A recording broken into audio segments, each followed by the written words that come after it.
So I'd like to start today with the homework. I'm not going to go through all the homework and show, talk about the various ways of knocking this thing out, but the figure that I did the grading of is going to be the figure that you work on going forward. So I want to just go ahead and go through this with you guys in class. We're going to do it in class, so if everybody can, please do this all with me. If we go to our session number 5, and inside session number 5 there is, I think it's number 5, it might be 6. No, it's number 5. So it was the assignment for number 5. It was the 3 different methods of knocking that girl out. So the file that you're looking for is in session number 5. Inside the assignment folder, it's the 081025 ver_fashion copy. If you can go ahead and open that guy up into Photoshop. So it's this girl on a green background.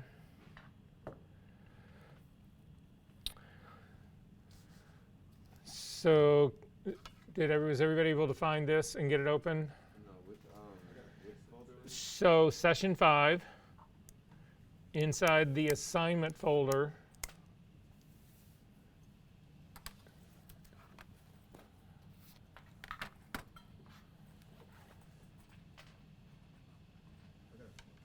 shoot. I'm gonna have to open it from the server file, like I was telling you. Yeah. But it's not letting me click on class project.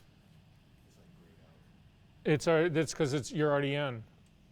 So go to your Finder. You're looking for a server called Tikal, Tikal. So here, come up to. Oh, here we go. Yeah, it'll be right in there. You're good. All right. Did everybody get this thing open? It's in week 5. It is in week 5. And actually, I think it happens again. This is week 7 right now. So let me take a look at week 7. It doesn't really matter which version of this file we start with. But in your assignment, yeah, it's the very same one. If you want to open it up from week number 7, also in your assignment folder, it's the very same file. You do not want to do this using any of the work that you guys have done previously to this. So anyway, start with a virgin copy of this file is I guess what I'm really trying to say. Okay, so this first thing is open. We need to do the knockout on this. And so I ask everybody to do it 3 different ways. And so I'm going to blow through this pretty quickly. I'm not going to stop and completely trick out all except for one version of this. Let me make sure I've got a video going. Yep. Okay, so the first way we actually learned to do this is to try to find a channel that exists that already is good separation between the background and her hair. So I'm coming over to my channels palette and I'm clicking on the red channel. Again, and when you click on these channels, where you click controls what really sort of happens. So for instance, if you click on just the icon, sometimes you'll get the channel selected, sometimes it won't. Sometimes if you click, anyway, different weird shit can happen, but your fallback always is to go back up and just click on the RGB channel part to get all of them selected and then try to select just the single channel. And what I'm looking for here is, I don't really care about the separation between her face and the background. I could do that with a pen tool very easily and very fast. What I care about is the separation between her hair and the background. And looking at the red channel, it's horrible. There is no separation between her hair and the background, so the red channel is not a good candidate for me. I'm going to click on the green channel, and the green channel is better. The background got a little bit lighter, and the hair got a little bit darker. And then finally, the blue channel. And the blue channel is just as bad as the red one was. It's just the background and the hair is almost identical. So my green channel is really the best option to do this. So I'm going to select the green channel. I'm going to make a copy of it by just dragging the green down to the little plus, the square with the plus in the middle of it at the bottom of the channels palette. That will make a copy of it. I'm going to double click on the green copy, and I'm just going to, actually I'm going to call it green copy. I'm just going to add to that green copy knockout, so that I can remember what it was, how I sort of started with this. I'm going to zoom into this girl's hair on the right-hand side of the image, And again, the places that we go in here to pick that we're actually going to use to make the background light and the hair dark can change depending on where you pick. So for instance, if I pick a really super dark part of her hair right here, and again, I can't really show you guys where I'm at. Oh, actually, I like this better here. I'm going to go to the curl that's down. It's right sort of above her right ear. There's a big sort of sweeping curl that looks like a big circle. I'm going to actually try to work in this area right here. I think it demonstrates the positive and negative places of where I could pick. If I look at the really dark area here, and you can see I'm going to hover over this really dark area. Hang on one second.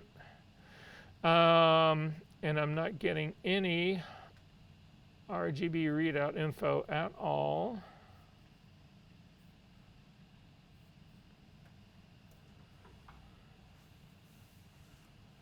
Which is odd.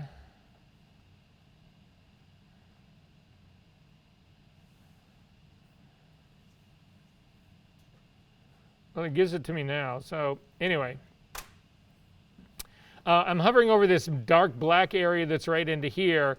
And you can see I'm getting an Rgb readout in the low 30s.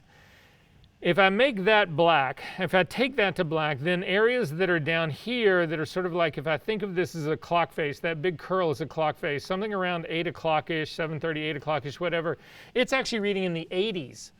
If I get that 35 to go to 0, this 80 will only drop 35 points. So instead of being 80, it'll get down to 45, but it will not be black.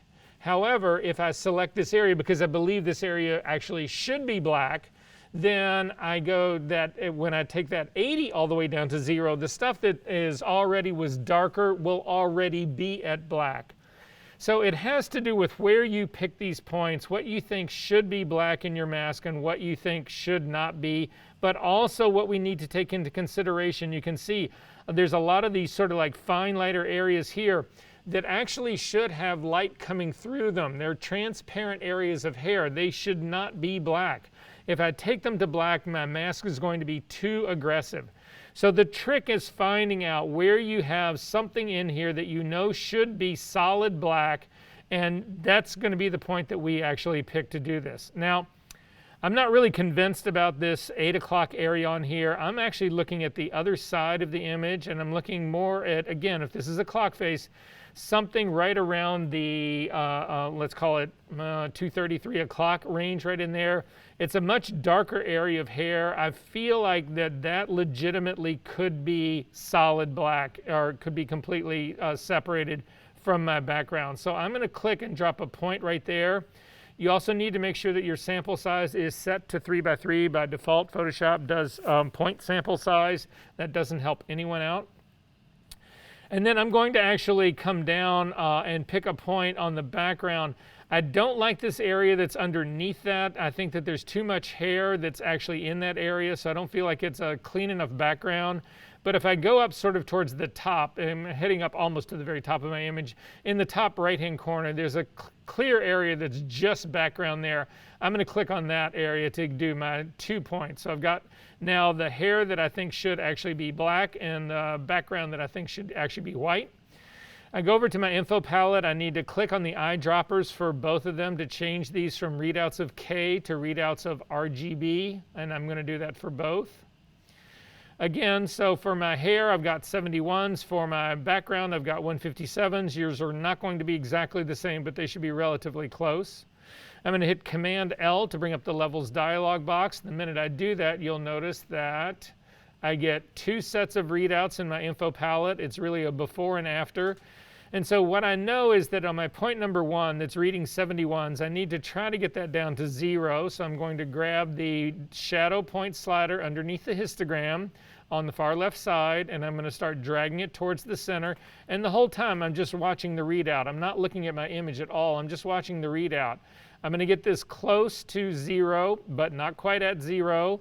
I'm at 5 right now. I'm going to go to my arrow keys and tap in the very least amount of change that I can do to get to 0. Again, I don't want this mask to be aggressive. So I'm going to do the same thing then for my white point, my number 2 point. It's reading 129 right now. I'm going to grab the white point slider, which is on the right side underneath the histogram, and it's white, and start to drag it towards the center. Yep. I'm sorry, what?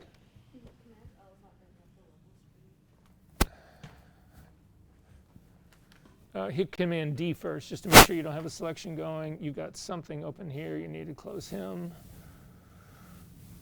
Good. And then hold down Command, and then hit L, and then let go. And you've got your new color sampler in here. Let me see really quick.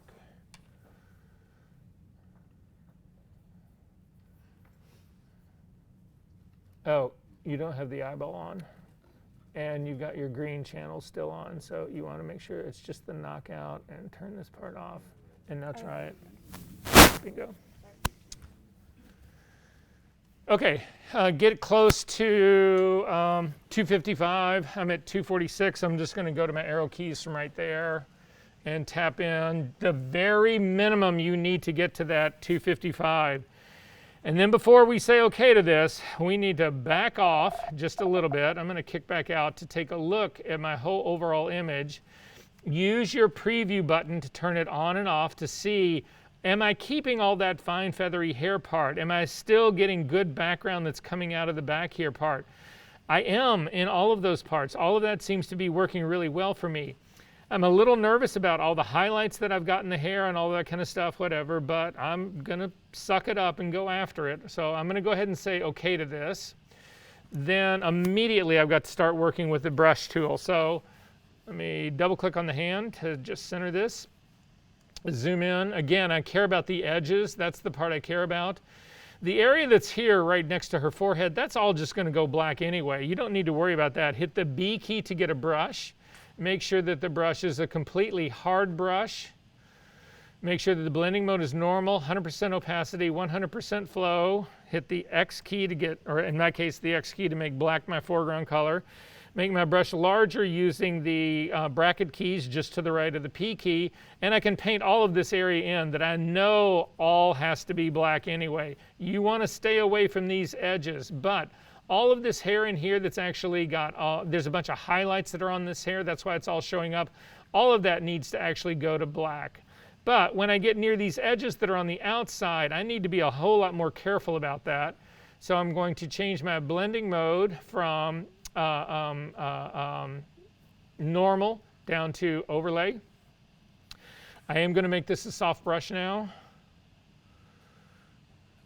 And I'm going to start working in areas that I know should actually be completely dark. I'm trying to stay away from as much of this stuff on the outside as I possibly can. And boom, boom, boom. And that's how we would actually go about doing this. But looking at this, I really didn't have a good thing to start with. Again, I would have to finish this out. This is just going to take forever to do, whatever. It's not the best way to do this.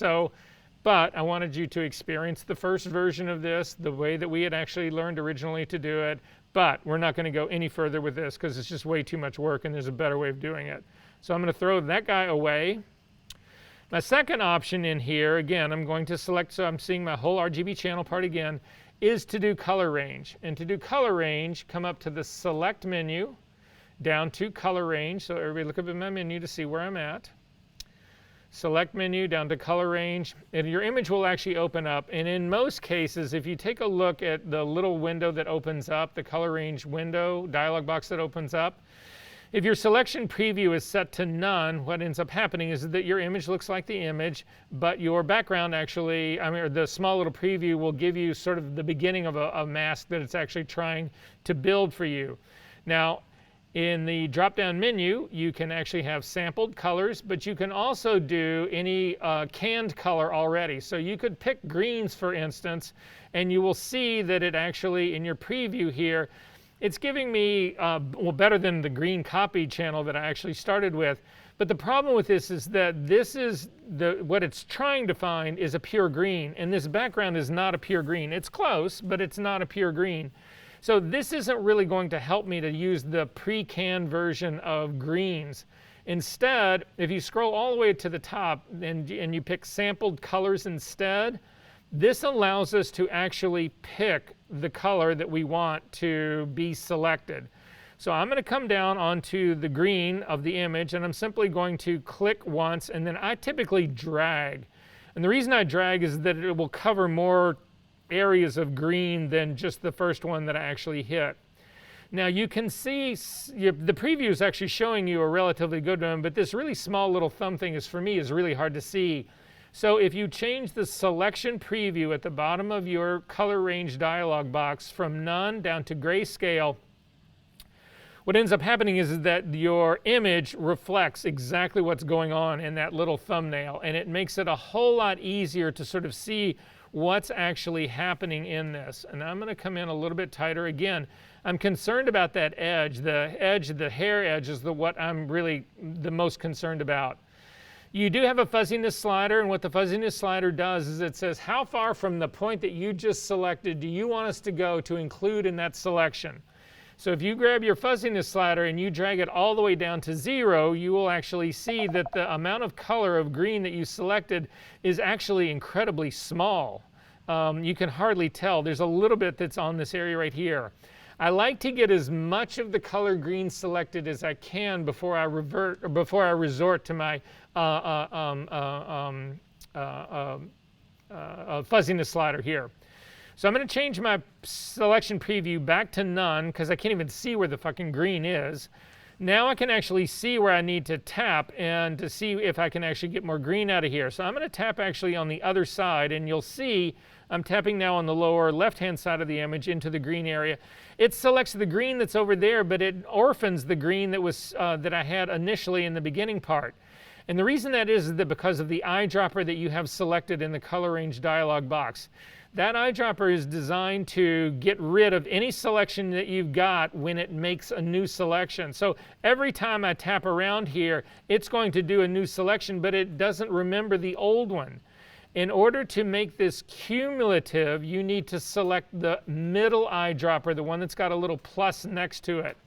Now when I select other areas, you can see as I'm starting to select around, that I get more green. The green is actually beginning to build in here. This is another tool that you can actually drag around your image. So I'm just dragging this around my image. I'm trying to stay away from any of the hair, but I'm trying to get it to select as much hair as much of that green as it possibly can. It's done a pretty good job. I've still got a fuzziness of 0 on this, so pretty remarkable actually. I'm going to go back to my grayscale preview so I can sort of see what's happening, and then I'm going to go after my fuzziness slider. So I'm going to grab this and I'm going to start to bring it up slowly. And again, what I'm looking for here in a perfect world is a really beautiful mask. Again, I'm going to zip into this area that is that edge transition of her hair. I know that there's background that shows through this that I need to actually get to be revealed.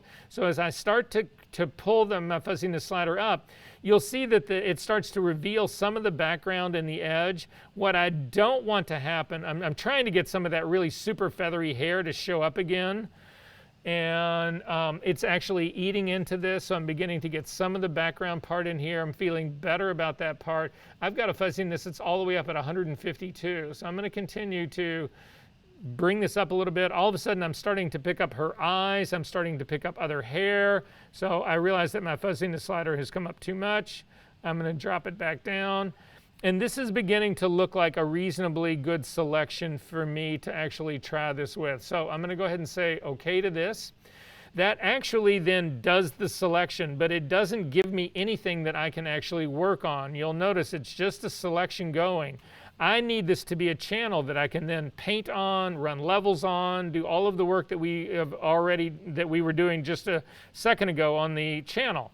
So to make this a channel, you simply need to save the selection. So up to the select menu, down to save selection, and I'm going to call this color range knockout.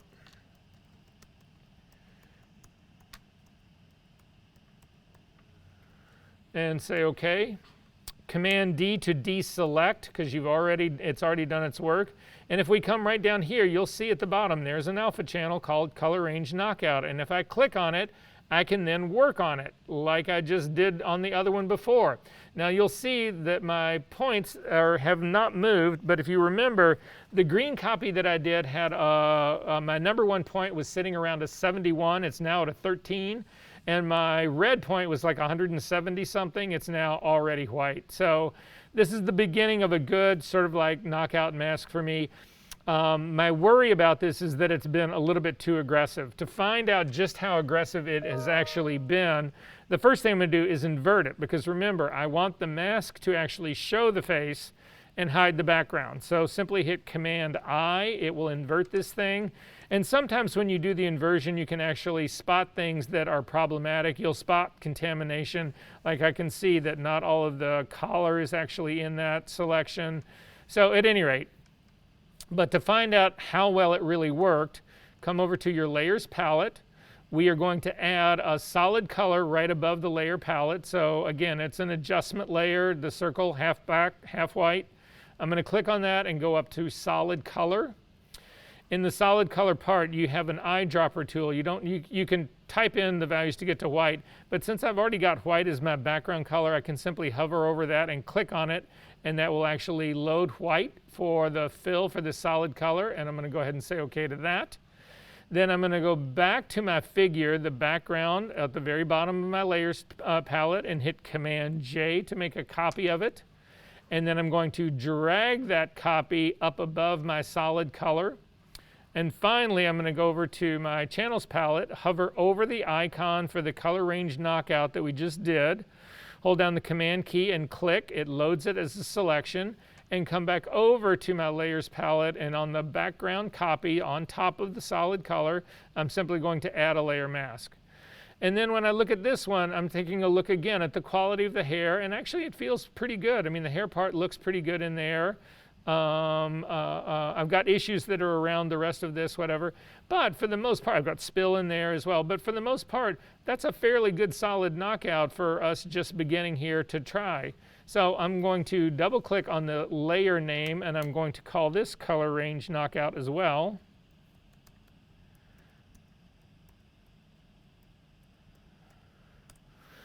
Just so that I can keep it separate from my last move in here, and just see which one of these is better. So I'm going to turn the eyeball of that off. I'm going to turn the eyeball of the solid color fill, and I'm going to select my background again. So we are now going to actually do our zero selective color action. So hopefully, does anybody in this room not have a zero selective color action built? Are we all good? All right, well then find it and run it.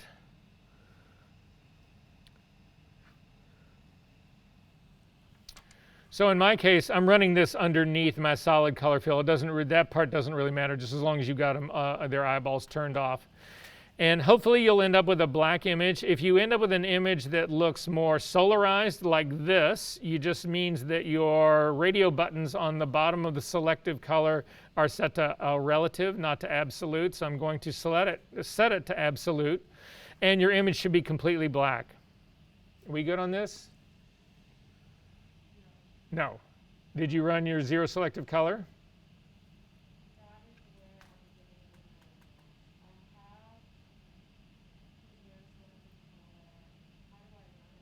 So here, let me show you. Let me get rid of mine really quick.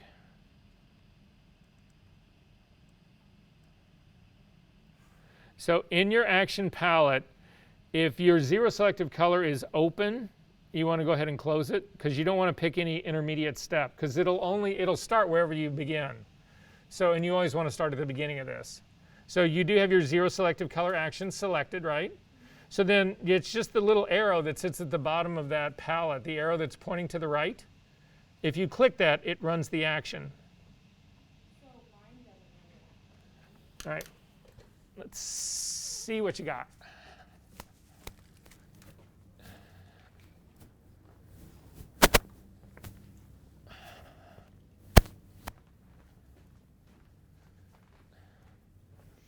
Okay, so first turn that eyeball off. Yep, and select this guy down here. Good, and then where's your zero selective color? So go ahead and click on it, and then click Run. That's what it does. Something got weird. Go ahead and say okay. Let's see what you end up with. Yeah, it just like ends up doing a bunch of... Oh, it's actually, there's pauses that have been put into all of this action. Actually open the action up. Click to open it.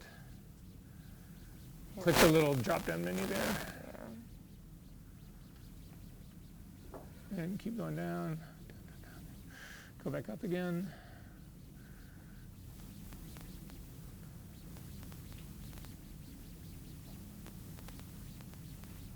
Yeah, well, it doesn't really matter. At this stage of the game, it looks like this thing has actually been made. So that is your zero selective color. Go down here, let me see what's on the bottom. That is your hue saturation. We should just build this action again for you when you get a chance. Okay. So that part's fine. This part, click on this, on the icon part right here. And in your drop-down menu here, yeah, we've got to go through all of them. Go to your reds, Yeah, and then drag the blacks all the way over. this No, way. other way.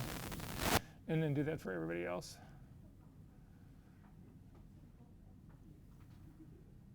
Yeah, you're getting there.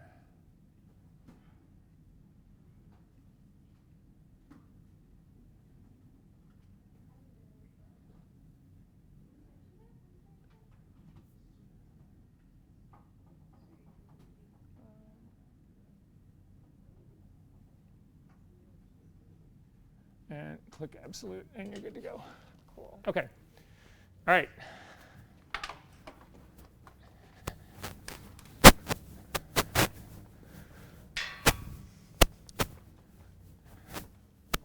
So then in your selective color, go back to greens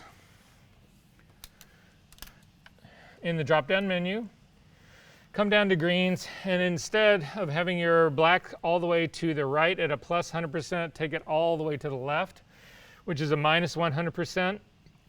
Now, we're going to look at something else here. This is something that I've just realized in a lot of my backgrounds, and so I'm going to try it here. I don't know if it'll work on this, but we'll see.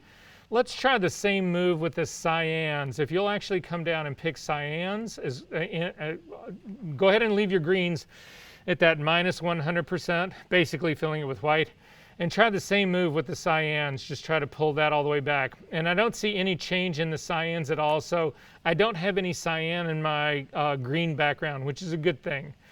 So then I'm going to go to my Hue Saturation Layer, which is right underneath this. So again, click on the icon, on the, not on the mask, but on the icon that represents the properties.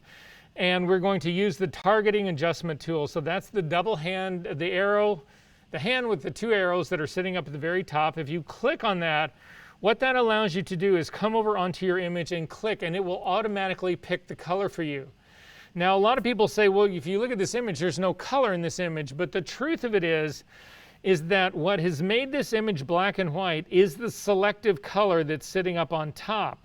I'm actually working on an adjustment layer that will impact this image before it ever reaches the selective color. So if you turn the selective color eyeball off, you can see that I still have all the color in my image. So when I click on this, on the hue saturation properties, using the targeting adjustment tool, it knows that it's actually green there, and it will pick the green. I'm going to turn the eyeball back on for my selective color part because we need to watch how aggressive this whole tool becomes.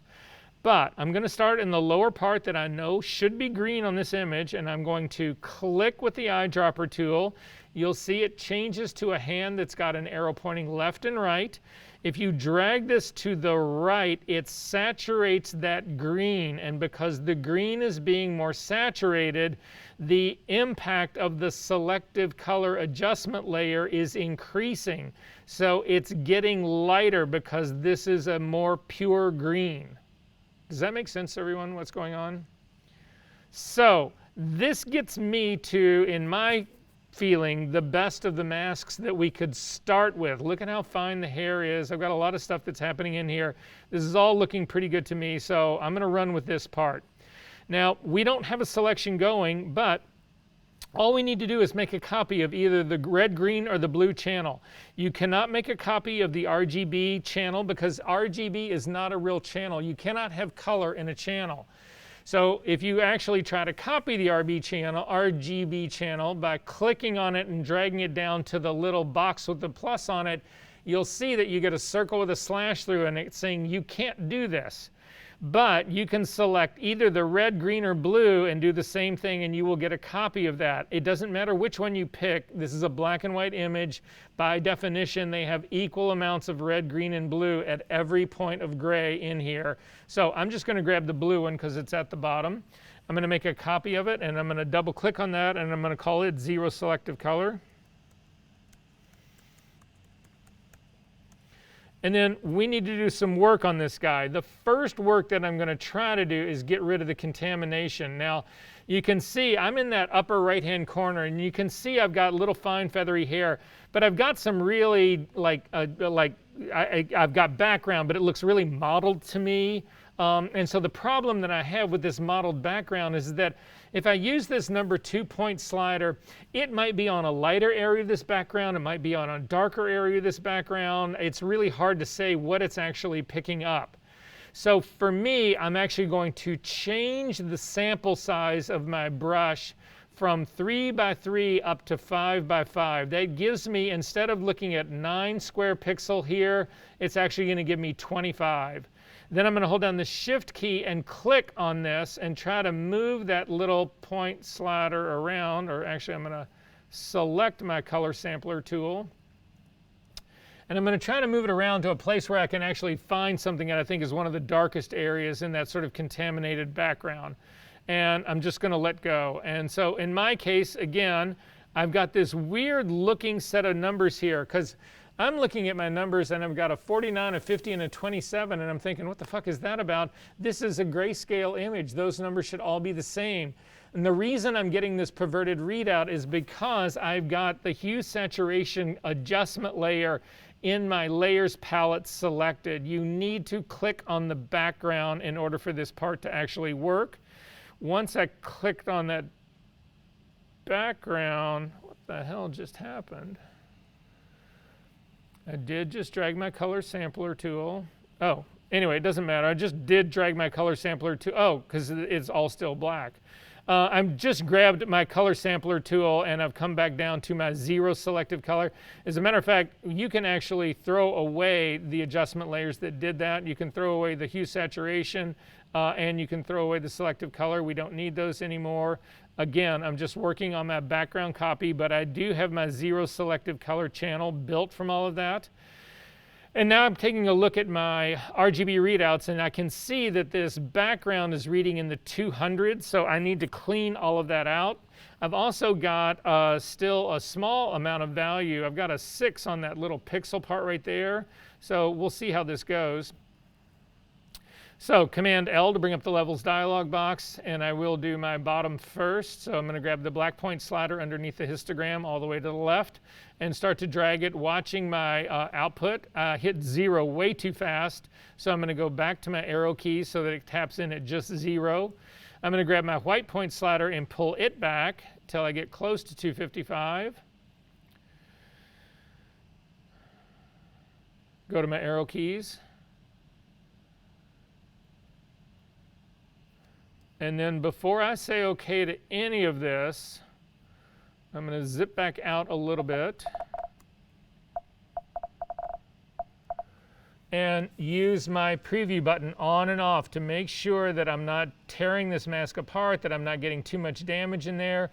It cleans out an enormous amount of junk in this background and still leaves some pretty fine feathery hair. And I like that part of it, so I'm going to go ahead and say OK to this.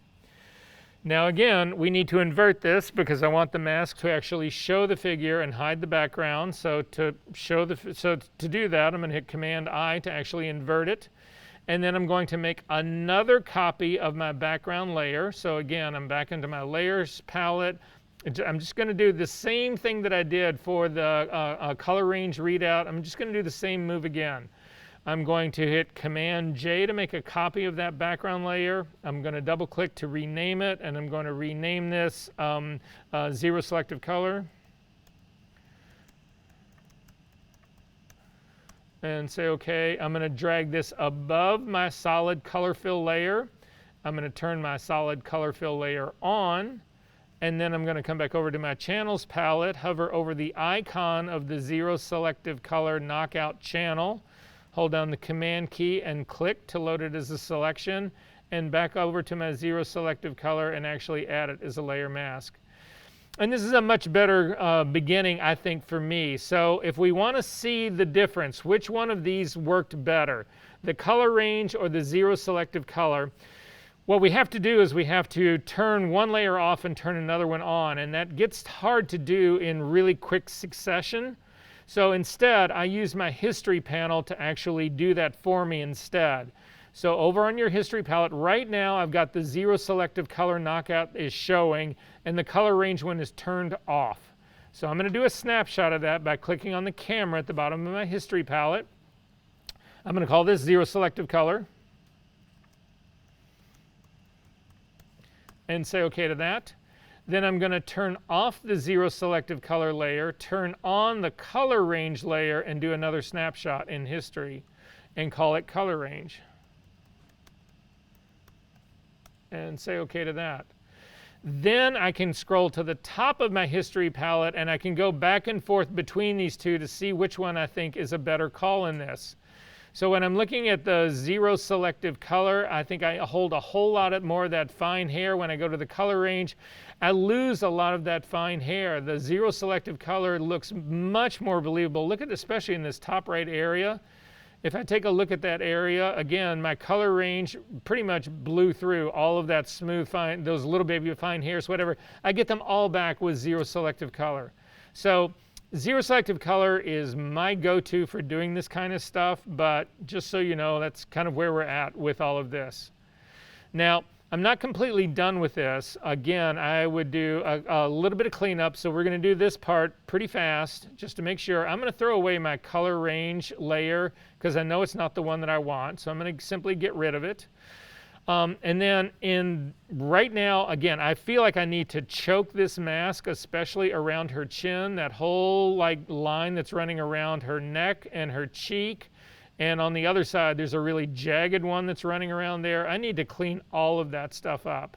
So again, this is the beginning of your homework, because your homework is going to be to actually knock this thing out. So at this stage of the game, it would be a good idea to save your work. So up to the File menu, down to Save. I'm only getting TIFF options on that. I want to save this as a Photoshop file, so I'm going to do a Save As. It'll bring open a dialog box. I'm going to throw mine on my TOS volume. I'm going to then do my drop-down menu here and save it as a Photoshop file. A TIFF file is fine if you want to save yours as a TIFF file. TIFF file has every single property that a Photoshop file can have. Plus it has a little bit of compression if you want it. So anyway, I'm going to then select the layer mask of my zero selective color, because remember, when I go to choke this thing, what I'm doing is I'm working on the mask. I'm not working on the image, I'm working on the mask. That's where I'm controlling this. Back over to the history palette, and then first move is to do a history snapshot of what this image looks right now, before I fuck this up, what it looks like right now. So I'm going to click on that snapshot again, and I'm going to call this pre-choke.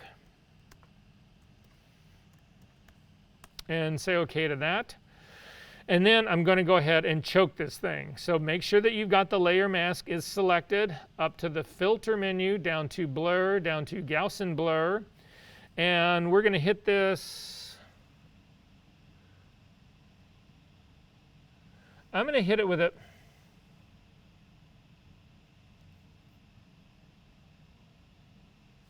I'm going to hit it with a 3-pixel radius. Again, it's a guess in terms of how of what we're really picking here, but I'm feeling like this is good. If it doesn't work out for me, if I try it and it doesn't work out for me, all I need to do is go back in history and do it all over again and pick and choose a pixel radius of 4 or 2, depending on what ended up happening to me. So I'm going to go ahead and leave it as a pixel radius of 3, and I'll say OK to that.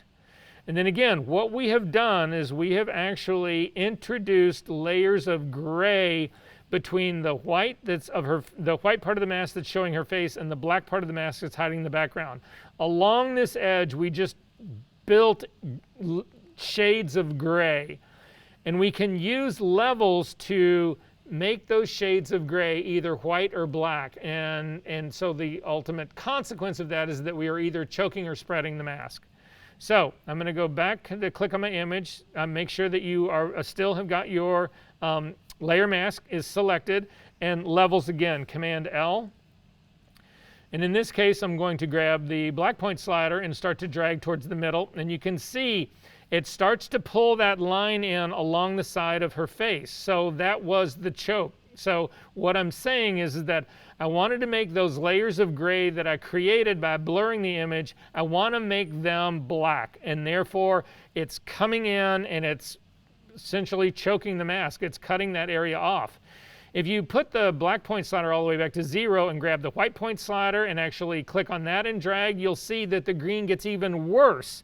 And that's because we are now spreading the mask. What we're saying that with levels is that we want all of those layers that we created with the blur, we want those to be white, which is actually pushing the mask away from the face, and I get to see more background. So I don't ever really remember which of these I need to do. All I know is I go in and I hit one of them and it starts to work and get better, or I hit one of them and it's worse and I know I've picked the wrong one. So again, you don't need to overthink this too much. So anyway, I'm going to bring this in. I feel like I'm actually choking this part pretty well. It's looking pretty good here. It's looking reasonably good on the other side over here, although I feel like her skin on the other side is a little pebbly, so we'll deal with that in just a second. But I'm going to go ahead and say OK to this. And I'm going to do another history snapshot immediately. You've got to do it right now, because if we do any other step, whatever that other step is what will be baked into the history state. So I'm going to do another one right now called post-choke. And say OK to that. And then I'm going to zip back out and take a look at what the choking did to her hair. It destroyed her hair. So in this case, I can either choose to paint back the hair, or I can choose to go back in time and just paint the choke part of it out. So I don't really know where all the hair is, so that's the way I'm going to approach this. So I'm going to look at my history state. Let me make my history palette a little bit larger. Come on. Okay, I'm not going to make it larger. If you actually take a look in your history, you should be able to go back right before it said Gaussian blur. Mine says delete layer, and then I did a save. So this takes me back to what my image looks like before I actually choked it, but I still have a history state that is showing me what the range was when I did choke it, and it's sitting right here called post-choke. So you do not want to select the history layer that actually says post-choke. You simply want to click on the box to the left of the icon of post-choke. And what that's saying is that you don't want to go back to what that state looked like. You simply want to be able to paint with what that state looked like using the history brush. So I'm going to click and put a little icon that's right next to the icon that says post-choke. I'm going to grab my history brush. It's the icon that's right underneath the clone stamp tool. I'm going to make it a little bit larger. Blending mode is normal. Opacity is 100%. Flow is 100%. I'm going to make this about a medium hard brush. That feels pretty good about that. And then all I wanted this tool to do was fix the edge of her face. So I'm going to start on the left-hand side, right under her, where her ear actually meets her cheek. And again, make sure that you've got the layer mask icon is selected. The little white brackets are around the layer mask. And I'm simply going to click and paint, and it gets rid of all of that stuff that I didn't want, including some nasty hair that's in the background. So that part's pretty good for me. And then I'm going to do the same thing on the other side, although on the other side I'm going to make my brush a little bit smaller. I'm going to start at sort of a top area here and click and drag down, and then I'm going to make my brush larger because I want to get rid of all that contamination that's in the background. And I can also get rid of the edge of her face. And now when I kick back out, you can see that I have the post-choke version of this image on her lower half of her face and the pre-choke on the upper half of her face, and I'm in pretty good shape here. However, to be perfectly honest with you, I don't think these lines look that well. This looks really sort of marbly.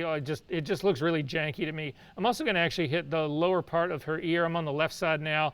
I'm going to actually get rid of the I'm going to paint in the choke part of that size.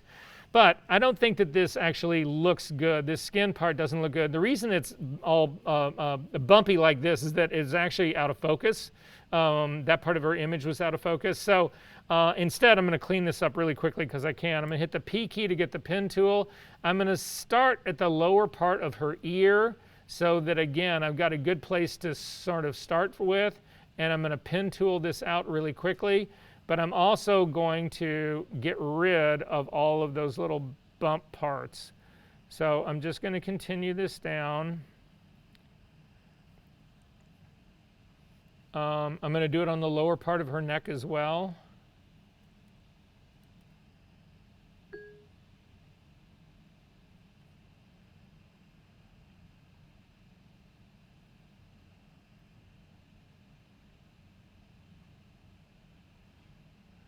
And when I get down to the collar, I'm just going to come back out. So take a look at my screen and you can sort of see what I've just selected. So I've got a pen tool selection that is just this side of her face right here. Check this really quick. I maybe missed a little part up there. Yeah, so I'm going to actually pull in this point just a fraction. Sorry.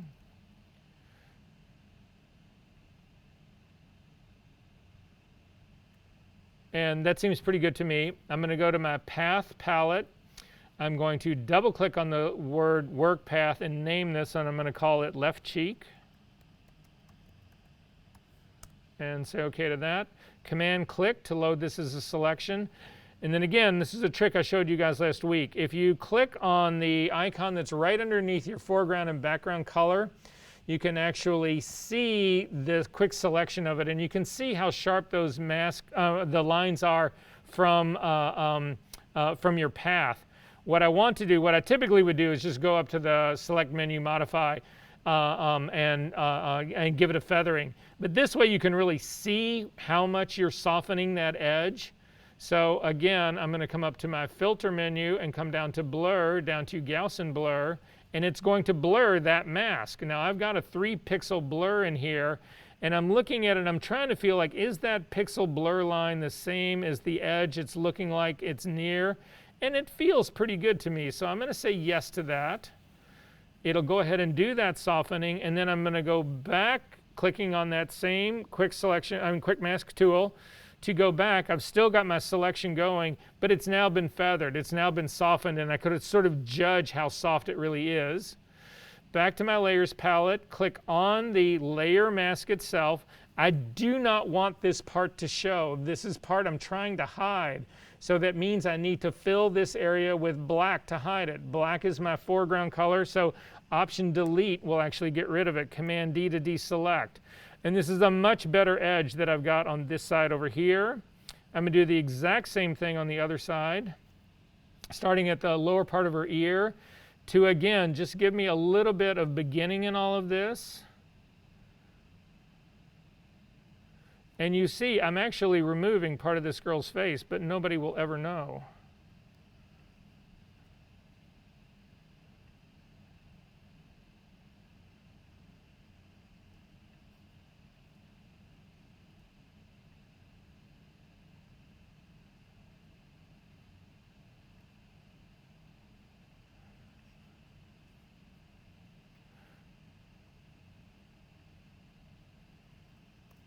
I cannot get outside of my image, so I hit the F key really quickly to get to the paste board so that I can complete this image so that I don't miss that small little part down at the end. And then I'm just going to work my way back up to the original point, go to my path palette, double click on work path and call it right cheek. And say OK to that. Command click to load it. I know what the feathering I need now is, so I don't need to do the quick selection, the quick mask tool. I don't need to do that. Just up to the select menu, come down to modify, down to feather, and put in a 3-pixel for your feathering and say OK. Then again, go back to my layers palette, make sure I am working on the layer mask of this image. I need this to be hidden. I don't want to see that lumpy side of her face. I need to fill it with black. Black is my foreground color. That means Option Delete gets rid of it. Command D to deselect. Double click on the hand, and this is the beginning of your image. Now that knockout took us 30 minutes to do. If I wasn't explaining this, whatever, I could probably kick this out in 10 minutes. I would save your image again right now if I were you. And then we're off to the races. So one thing I will tell you, because we're going to get into doing split frequency work right now, and once we get into doing split frequency work, it gets complicated to keep a layer mask situation like this going and to get rid of the spill and to do all of that kind of stuff. So my suggestion to you at this part is, let's go ahead and get rid of the spill. Let's go ahead and finish this part up, and at least you guys will have a beginning place to get. We need to get rid of the spill part right now, so the easiest way to do it is the B key to get a brush. Change the blending mode of your brush from normal, or in my case it was overlay.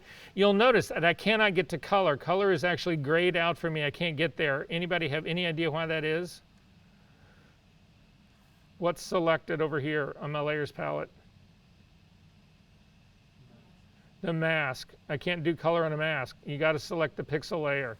Now I can change my mode of my brush to color. I'm going to make sure this is a completely soft brush.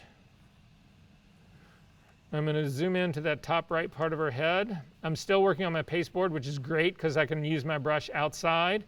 I'm going to hold down the Option key to sample the color of her hair, and I'm just going to paint out only the areas of spill that need to be painted out.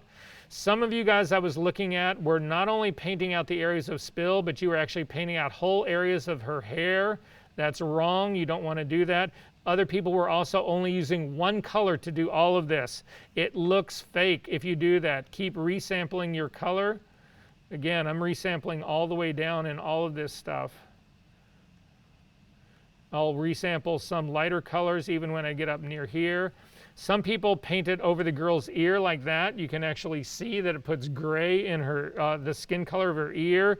You can't do that. When you get close to her ear, you've got to go back to a completely hard brush so that you can paint that area right around her ear and get the spill out but not affect her ear. I'm going to go to the other side, resample again, and do this ear that's over here on this side. I need that same hard brush to do that. And then I'm going to go back to a soft brush. The reason I like to have a soft brush for this is that it fades that new color into the old color, and it just becomes less obvious about what's happening. I'm going to sample some more color in here because I think it needs it on that part. Sample another bit of color right here. Check her face. Again, I've got down here on the collar, I've actually got spill that's on that collar. I've got a little bit of spill that's in the shadow of her cheek right there, so I'm going to take care of that. The other side is looking pretty good to me, and I'm feeling good about this. At this stage of the game, this is how I would work this.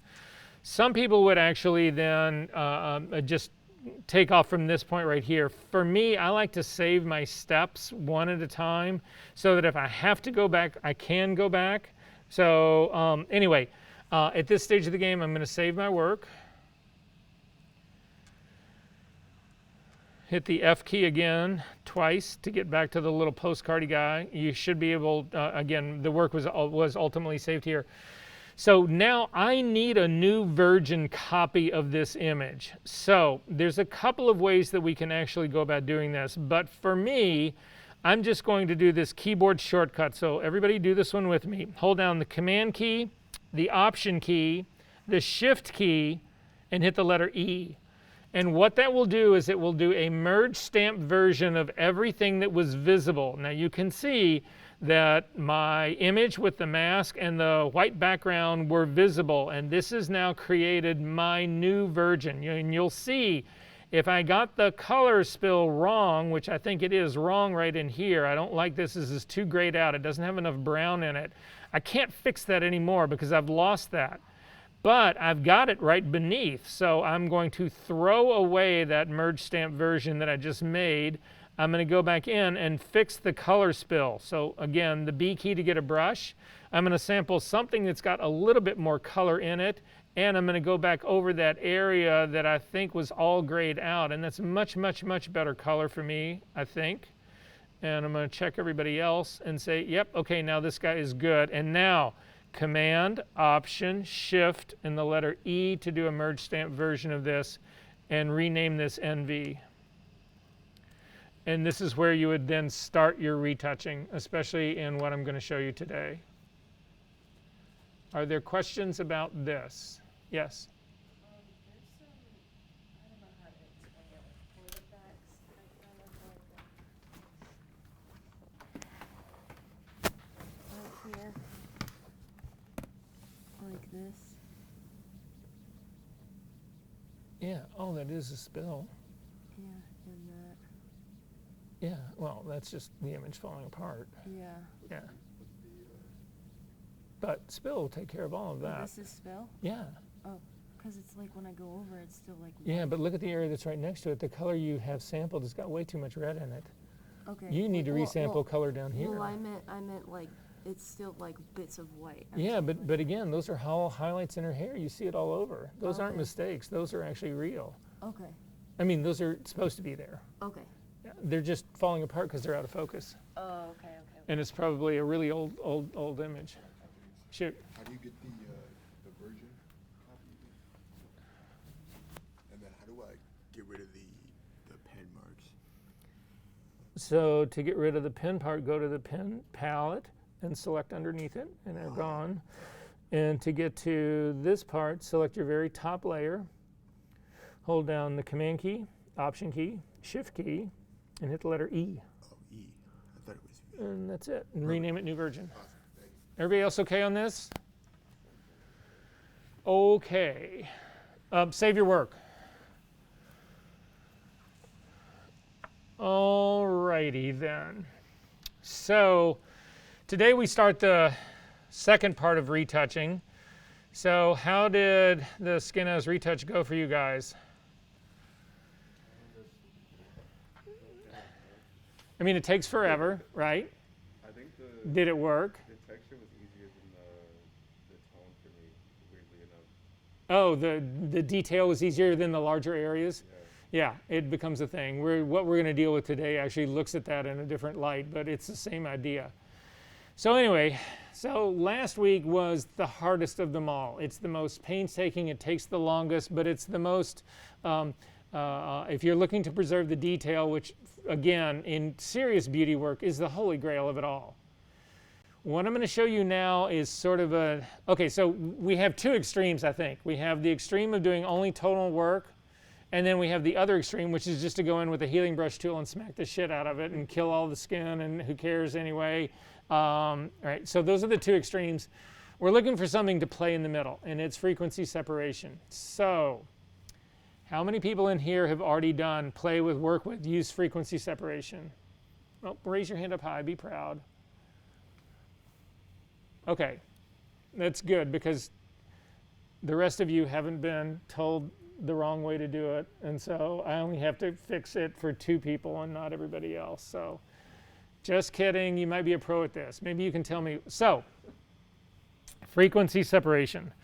There is, and again, these are things that you guys should be saving on your hard drive or whatever, someplace. If we take a look at our system, our session 7 class, for our class, take a look inside of your folder. Inside of your folder for session number 7, there is a split frequency retouching folder, and there is a lot of stuff in here. So the first is that I want you to be aware of is this thing that says the ultimate guide to frequency separation technique. If you take a look at this and open it up, it will walk you through what frequency really is, what spatial frequency is, but the real important takeaway in this is there are 2 formulas for how we're actually going to do the split that are right in here. I'm going to go ahead and open this up so you guys can really see this.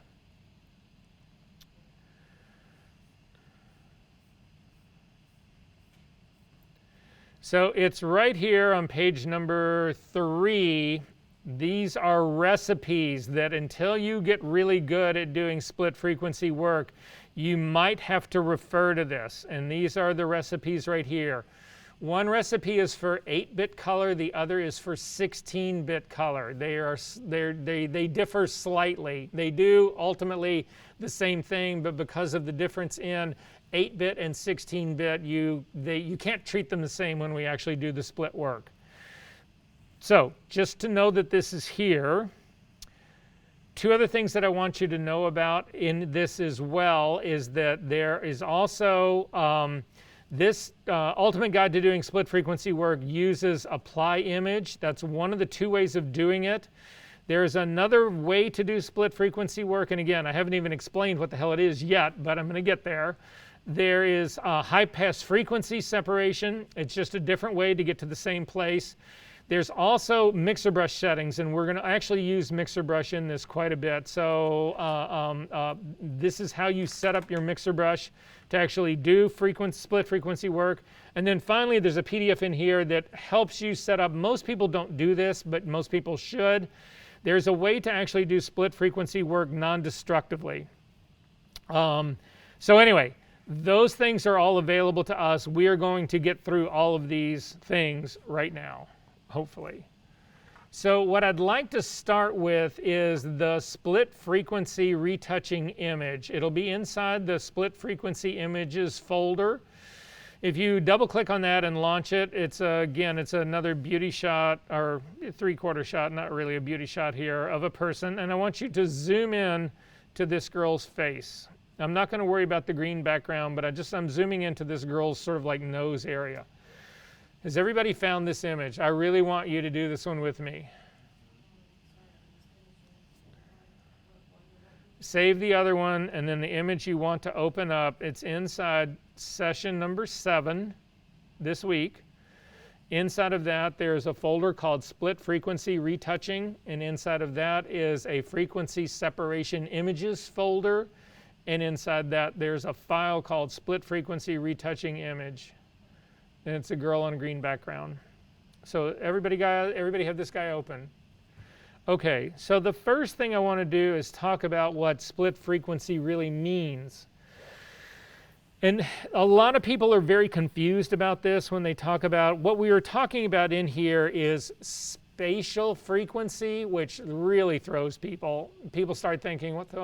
You've got to be kidding me! I really, I'm going to make this as simple as I possibly can for you." And so in its simplicity, this is what it really boils down to. If you take a look at this area of her skin, so I'm just looking at her cheek area right in here, you can see as you just rub your mouse around here, and you can take a look at your RGB readouts, whatever, and they change, but the numbers, relatively speaking, change very, very little. Like I've got a 255 red right now. I'm moving it around. I moved it just over in a huge way, whatever, and I got 249. You would never be able to spot the difference in a 249 red and a 250 red. So this is what is considered very low spatial frequency. I do not have very radical changes I've got a big area that I'm going over, and there's really, really, really, really small changes of what happens in that big area. The color is mainly consistent. The tone is mainly consistent. I'm not getting these jumps. I'm not getting any of that kind of stuff. That is considered low spatial frequency. If, on the other hand, I come up here to her eyeball and I start to drag my cursor over like where her eyelashes meet her eyeball, or even just around her eyeball, you will see that those numbers jump radically. They are all over the place. There's a lot of very quick shifting between color and tone. There's a huge amount of action going on there as we start to go across it, because we have all of this detail that is actually changing. That is considered high spatial frequency. Does that make sense to everyone, what's going on? So write this down right now on some piece of paper just to help you out. I will give you 2 seconds to find that piece of paper. This will help you out doing this kind of work because it'll allow you to go back over and over and over and refer to this kind of work and what's really going on here.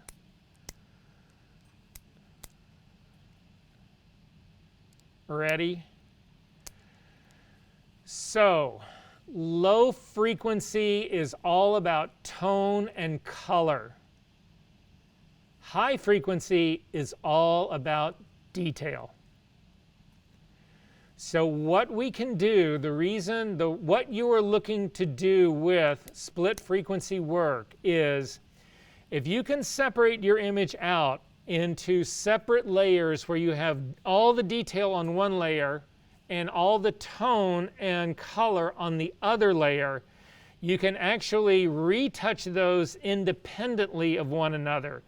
So, for instance, I can go in and change the smoothness, the tone, and the color of an image. It's like the work that you were trying to do when you were trying to do the large tonal work last week.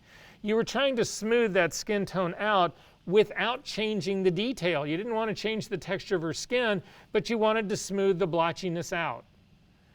That's basically what we've got going on in this. Okay, so this is how it works. I'm going to go through all of this. It'll be on the recording. Don't try to take notes on this part right here. Please do this with me. If you have a problem, we will go back, but this is really the crux of what you're trying to do in doing split frequency work. So, and I'm going to show you the two different ways of doing it. It may be a little bit more confusing. I hope it isn't, but I don't want you guys... There's a lot of people who do a lot of bad split frequency work out there, and I do not want you to be the group that... I don't want you to join them. I want you to stay with me on the side that does it really well. Okay, so our first move, you need to make 2 copies of the background layer. So Command J, Command J. We just made 2 copies. Double click on the one that's in the middle. Again, I'm not going to touch the one that's at the very bottom. My background copy that's locked at the very bottom is my virgin. I'm never going to touch that guy because if I need to recover from something, I haven't lost the virgin, so that doesn't get touched at all. But on the layer that's right above it, the one that's called layer number 1, I'm going to rename this low. And that's going to stand for low frequency. I'm going to double click on the layer that's now on the top and rename it high. So these are going to be where we actually park. Our low frequencies are going to be on the low layer. Our high frequencies are going to be on the high layer. And this is basically the way you do it. Turn off the eyeball for the high layer. This is one of 2 ways you do it. Turn off the eyeball for the high layer so that we cannot see it. Select the low layer so that you can see it. And then I'm actually going to ask you to move your image in such a way that you can sort of see both of her eyes. I'm looking a lot at the small little hairs that are on her upper lip. I'm looking at those areas. I want to be able to see what I consider to be detail in this image. I'm also looking at the texture of her skin, all the little fine hairs that are in there. I'm looking at all of that. Those are the things that I need to be seeing on here. So what I'm going to do now is I want to blur this image to the point that I do not see the detail anymore. So to do it, come up to the Filter menu, down to Blur, down to Gaussian Blur, and I'm going to reset my Gaussian Blur at down to like it's all the way down to like a 0. And then I'm going to start to slowly drag this up, and I'm going to come up to like a 1 and stop, and say to myself, can I still? I'm like a 1.4. Can I still see detail? Yes, I can. I can still see a little bit of hairs that are still on her nose. I can still see a few little, sort of like the rougher texture of her skin. I still see that. I still see a few of the little finer hairs that are on the top of her lip. So this 1.4 is not enough. I'm going to go all the way up to 2. At this 2 point, I'm losing a lot of those things that I just mentioned that I can see. I can still see a few little hairs down there. I can still see skin texture in her pores, whatever. So I'm going to crank this up higher now. I'm going to go up to a 3. Now again, there's no... What I can say to you is that every single image will have its own values here. What's controlling this is the resolution of your image, the resolution of your camera. if the actual focal distance that we actually shot this, if I had actually shot this much tighter, if this really was a headshot, then I would be using different values here because all of those details would be larger. So there is no one set of numbers. You simply need to go looking for this stuff and trying to find it. At the 3.1, I feel like I'm getting pretty close. I've still got a couple of bumps on here that I feel like I want to get rid of. So I'm going to try and pop this up to a 4 and see how I feel about it. And at the 4 point right here, I'm feeling like I'm losing a lot. There's still 1 or 2 little bumps over here that might possibly be some sort of detail in here. But for the most part, I've actually lost all of that other detail part. So I'm going to go ahead and go with a 4. If you want to do this the same as I'm doing, if you take a look at her eyebrows, again, her eyebrows have been pretty much mushed into streaks of tone and color. There is no, you can't really separate the hairs in there. We have no real detail. The same thing is happening in the hair in her head. There is tone and color in there, but I'm not really getting the texture of her hair. So this is basically low frequency right now. So I'm going to go ahead and say okay to that. So now I've got the low frequency part. That's the easy part to get to. Now what I need to do is create the high frequency part. And the easiest way to do that is to say, okay, I've got a high image right here. If you select the high image, it's the one that's on the top layer, and you turn it on, this is the entire image. This has got all the low frequency and all the high frequency both in it. But there's a way mathematically I can go in Photoshop and I can subtract the low information, everything that's on this low layer. I can subtract this from the version of this image that has both, and what I'm left with is the high frequency. So does that make sense to everybody? So again, you won't see this on the screen, but you will see it. Everybody take a look over here.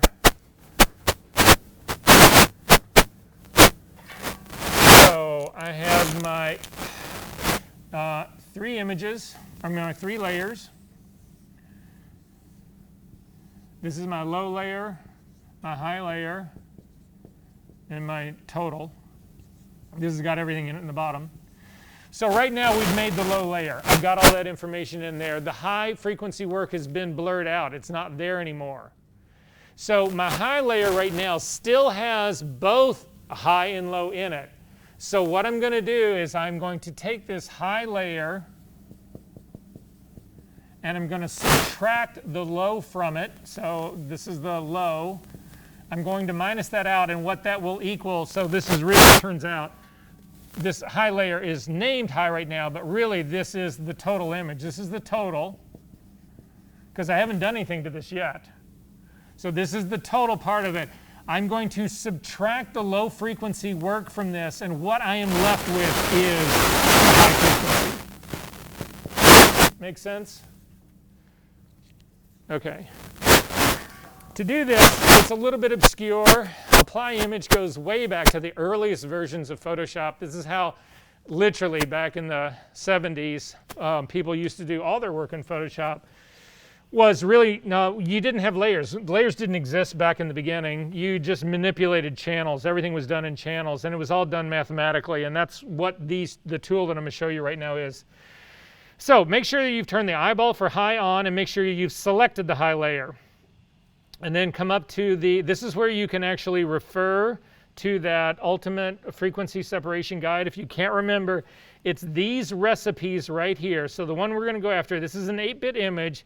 So this is the apply image recipe that we are going to use right here. So again, keep this handy, shoot a picture of it on your phone so that you've always got it available to you. Anyway, so we're just going to do it. So to do this, come up to the image menu, down to apply image,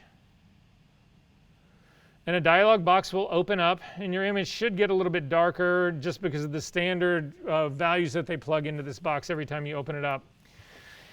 In the source, you can't really change the source of this part now because we've only got one image open. So if you click on that, there's nothing, it's just this one image is in here, which is fine. In the drop down for your layers, you want to select the low layer. Again, what we are doing, this is the box in here is going to allow us to subtract the low layer from this one that we're working on. So the layer you select is low, the channel you will leave at RGB, the blending mode you change from multiply down to subtract, and then the opacity stays at 100%. You put in a scale of 2 and an offset of 128. So without getting into too much math about what's going on in here, is that we're not only subtracting this image, the low frequency from the normal one, to leave the high frequency stuff, we're also trying to take anything that we consider to fall in the middle that's really neither one of these to become a middle gray. The scale here is an average, so basically we were averaging content and it will actually drop that down to 0, and then we're adding 128. The 128 is middle gray. Now you guys already know this from doing the tonal retouching that you did last week. Anything that's middle gray, 128, 128, 128, whatever, in an overlay layer does not show up. It's invisible. So all of the area in here that ultimately gets to exactly 128 is going to be invisible in this image once we set the blending mode correctly. So that's basically what's going on here. Nobody ever goes into the math and why this happens. They just know that this is the recipe to use. Are you good on this? Great. Yes? When you put in the subtract, my image comes up as gray. I mean black instead of gray. So did you select low as your layer? Yeah. Let me see real quick. I do the offset. So what? My image was like that until I changed the offset and the scale. Oh, so yeah, have you done offset and scale? Oh, That's what I was just talking about. Scale of 2, offset of 128. I'm sorry. That's all right. And say OK.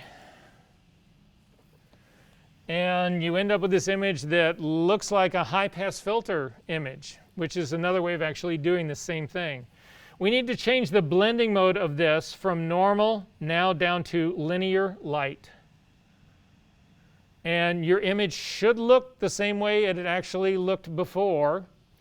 To make sure it is the same, I want you to hold down the Shift key and select so that you've got both the high and the low layer are both selected.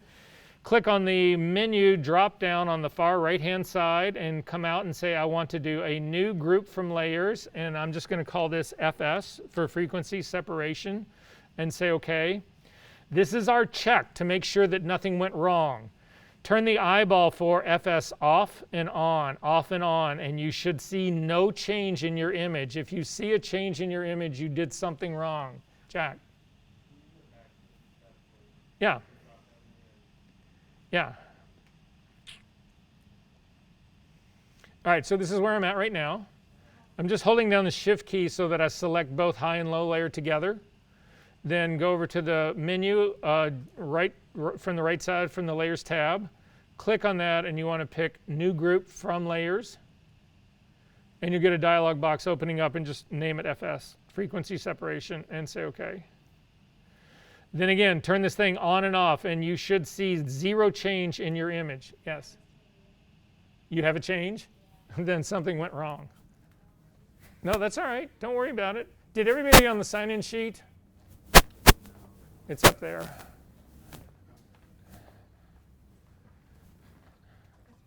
Yeah, it's just like blurring. Oh yeah, that's because you don't have them both in there. This one's in there, but this one isn't. That's why I don't make them that way. So drag this guy out of your group. Just drag it up to the top. And, yep, and let go. Throw the group away. And then select both of these. Hold down the Shift key and select the other one. Good. And then the menu. And New Group from Layers. FS. OK. They're both in there now. Turn it on and off. Okay, cool. Thank you.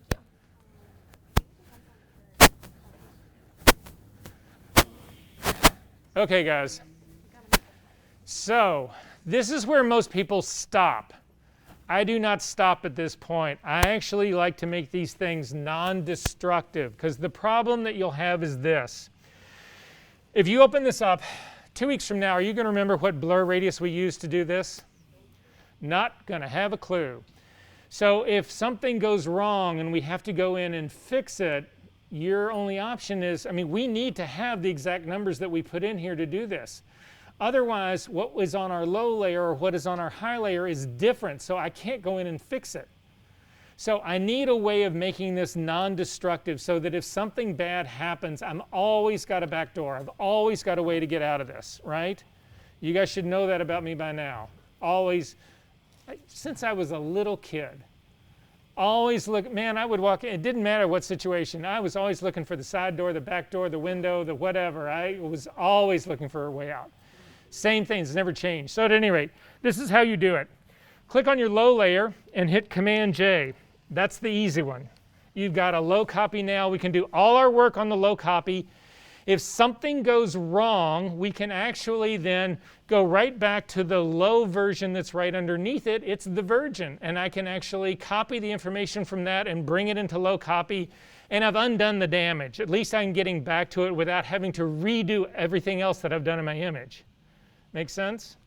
So then we're going to do the same thing for the high. Click on the high layer and hit Command J. And you'll notice that your image gets extremely contrasty. It really brings out all the detail. So we need to change up how this ultimately works. So the first thing we need to do is change this from the linear light blending mode back to normal. But then we get this gray image. It doesn't look anything like that. But now we need to clip the high copy to the high that's right underneath it. To do that, put your cursor right between the two highs. My cursor is right between high and high copy. Hold down the Option key and you'll get that little square with the arrow that points down. If you click it, it will actually, then your high copy will shoot over to the right with a little arrow that points down, which is indicating that this is being clipped to the high copy, meaning that the high copy is inheriting everything from the one that's right underneath it. So because the one that's underneath it has got a blending mode of linear light, the high copy now, even though it's set at a normal blending mode, has inherited that linear light. And I don't get a double effect here. And it's the same situation now. All of the work that I'm going to do is going to be done on the high copy. But if I screw something up and it doesn't work, I've always got the high underneath it that I've never touched that I can copy information from. I can lasso stuff, copy and bring it up on top. I can clone stamp up on top. I can do pretty much anything. Does this make sense? This is how people do non-destructive frequency separation. Okay. So now we need to figure out what you do on what level. Or I'm sorry, on what layer. So I'm going to go to my Wacom tablet. And what I want you to do is scroll all the way down. I want you to turn off the background layer. Just turn off the eyeball. And I'm also going to turn off the low and the low copy background. And you see you get this a gray image. A lot of people like to work on their high and low frequency layers separated out so that they only are working on the high layer and then they only work on the low layer. So if we take a look at this, you can see that there's a lot of skin texture in here that I can see there. If we come down, you can see the hair that's on the upper part of her lip. All of that part is actually here. I don't have any of the color part on here though, which is really, really, really good for me. That's what I'm actually hoping to happen here. If you then come down and you turn on the low copy and turn off the highs, both of them, what you're now seeing is the low values in this. You're actually seeing tone and shadow. You're not seeing any of the detail. So if we turn everybody back on, this is the part that I want to talk to you about, and it's the reason people do this. So I'm turning everybody else back on. I'm going to take a look. The first thing that we're going to actually go after are the small little hairs that are on her upper lip that I can see on this side. Now, if you take a look at the way the lighting is on this face, there's a light coming from the right side across her face, and the area that's underneath the hair is actually going in a gradient shadow, which is what gives that part of her lip curve and dimension. It's not just flat, it's curve and dimension. I want to get rid of the hairs, but I don't want to change that curve and dimension. And in a normal retouch, you can't do that. If you hit this thing with a clone stamp tool, you will bring, or the healing brush tool, either one, it doesn't matter which one you use, you will bring that texture, but you will also bring the color and tone from wherever you sampled with it. And I will end up losing that tone. I don't want to do that. I don't have to do that now because I've separated them out. The tone that is that shadow is on my low layer. The hairs are on my high layer. I'm simply going to retouch the hairs out and leave the low part alone for right now. Does that make sense? So the tools that you use, something else to think about and possibly write down. When you are working on your high layer, you really only want to use the clone stamp tool. And you want to use it at a really hard, not completely hard, but a hardness up around, I'm typically 75, 80 and my hardness up there because I'm trying to maintain texture. I'm going to replace that hair, but I've got to replace it with skin that's got texture. So it is your go-to tool number one. In the low layer, it's a different story altogether. In the low layer, you can use the healing tools because what they're primarily about is blending tone and texture, and that's usually what we're trying to do in the low layer. We're trying to fix areas like the blotchy skin part. We're trying to smooth that out. And so those tools, the healing brush tools, are really good for the low layer work. The mixer brush, how many people in this room have ever used the mixer brush? The mixer brush is, again, a godsend, but people only use it in the low layer. Again, it's to smooth things out. Well, we're going to look at some other examples, and you'll see it in just a second. But so anyway, to do this, I'm going to zip into the hair. I'm going to go after again, all the small little hairs that are on the side of her lip right here. I am going to go up to my high copy. That's where this all work will actually take place. I'm going to hit the S key to get the clone stamp tool. I'm going to make it a little bit smaller tool. Yes. A little bit smaller. I'm going to click on the drop-down menu, and again, I'm going to crank the hardness up to somewhere around 80%. I'm going to leave a blending mode as normal, opacity at 100%, and flow at 100%. And now what I need to do is I need to look at this, and you need to actually look at this girl's face. You can actually sample. Don't get caught up in the fact that the side of her cheek over here is actually darker. We have no tone here. Again, if you turn off the low copies and the background altogether, this area that's over here on the side of her face that looks so dark to us is no longer dark anymore. It's the same gray as everything else. But what you care about is focus. So the area that's on the side of her cheek is dropping out of focus really quickly. I do not want to use the texture that's over there to replace the texture above her lip because it wouldn't make any sense. It would be saying, well, her upper lip is out of focus, then the side of her cheek is in focus, and then it goes out of focus again as you move towards her ear. So I know where I need to sample from, and so I'm looking at areas in here that I feel like I want to replace this skin texture with. Now, there's stuff that's really pretty close to her right here, so this is what I'm going to go after. So I'm in the area that's roughly right underneath her nostril. I'm going to hold down the Option key to set my sample source point, and I'm going to come over to the hair, and I'm just going to replace the texture of her hair. Again, I can resample again to actually get a little part that's underneath her nose. I kept a little bit of that texture that's on the lower part of her lip. I'm actually going to get rid of that. And also there's a little bit of hair that's right by that crease in the side of her face. I can get rid of that. Then I'm going to turn everybody else back on. You really only need to turn the low copy on and you'll actually see it. And I have actually removed the hair. I haven't smoothed out any of her skin. You can see that little area that was the blemish underneath that hair. I didn't get rid of any of that. To see your work before and after, click on the eyeball that's right next to FS, and you need to have your lower background layer on so that when you turn the FS stuff off, you've got something to actually show it. And look what I've done. I have replaced the texture, but none of the tone and none of the color. I know, it's crazy. You guys, if you haven't done this kind of work before, the clone stamp tool, this is taking it to a whole nother level.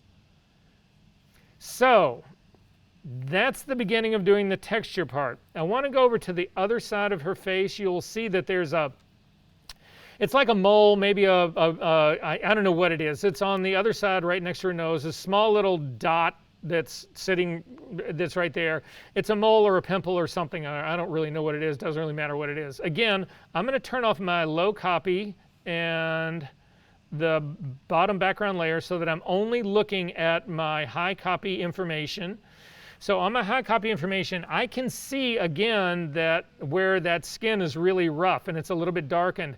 I can also see where I need to sample from. This looks like it's coming down the side of her face, and it's hit the point right where there should still be texture there. You'll notice as you drop down right onto the upper part of her lip on the other side now, you don't see any texture at all, and that's because it's actually blown out. If you take a look at the image itself, the whole image, you'll actually see that this is almost completely nuked out, and it's directly into the light. It's been flattened into the light, so there is no cross lighting on this, and that's why you don't see any skin texture there.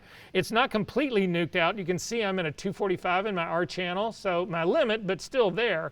But nonetheless, this is ending in a place that's got texture. So when I do the sample work, when I actually do it on my high texture layer, I want to sample the texture that's right above it. I do not want to sample I don't want to set my source at the upper part of her lip, because all of a sudden you're going to have this really smooth skin in the middle of a place where there should be texture.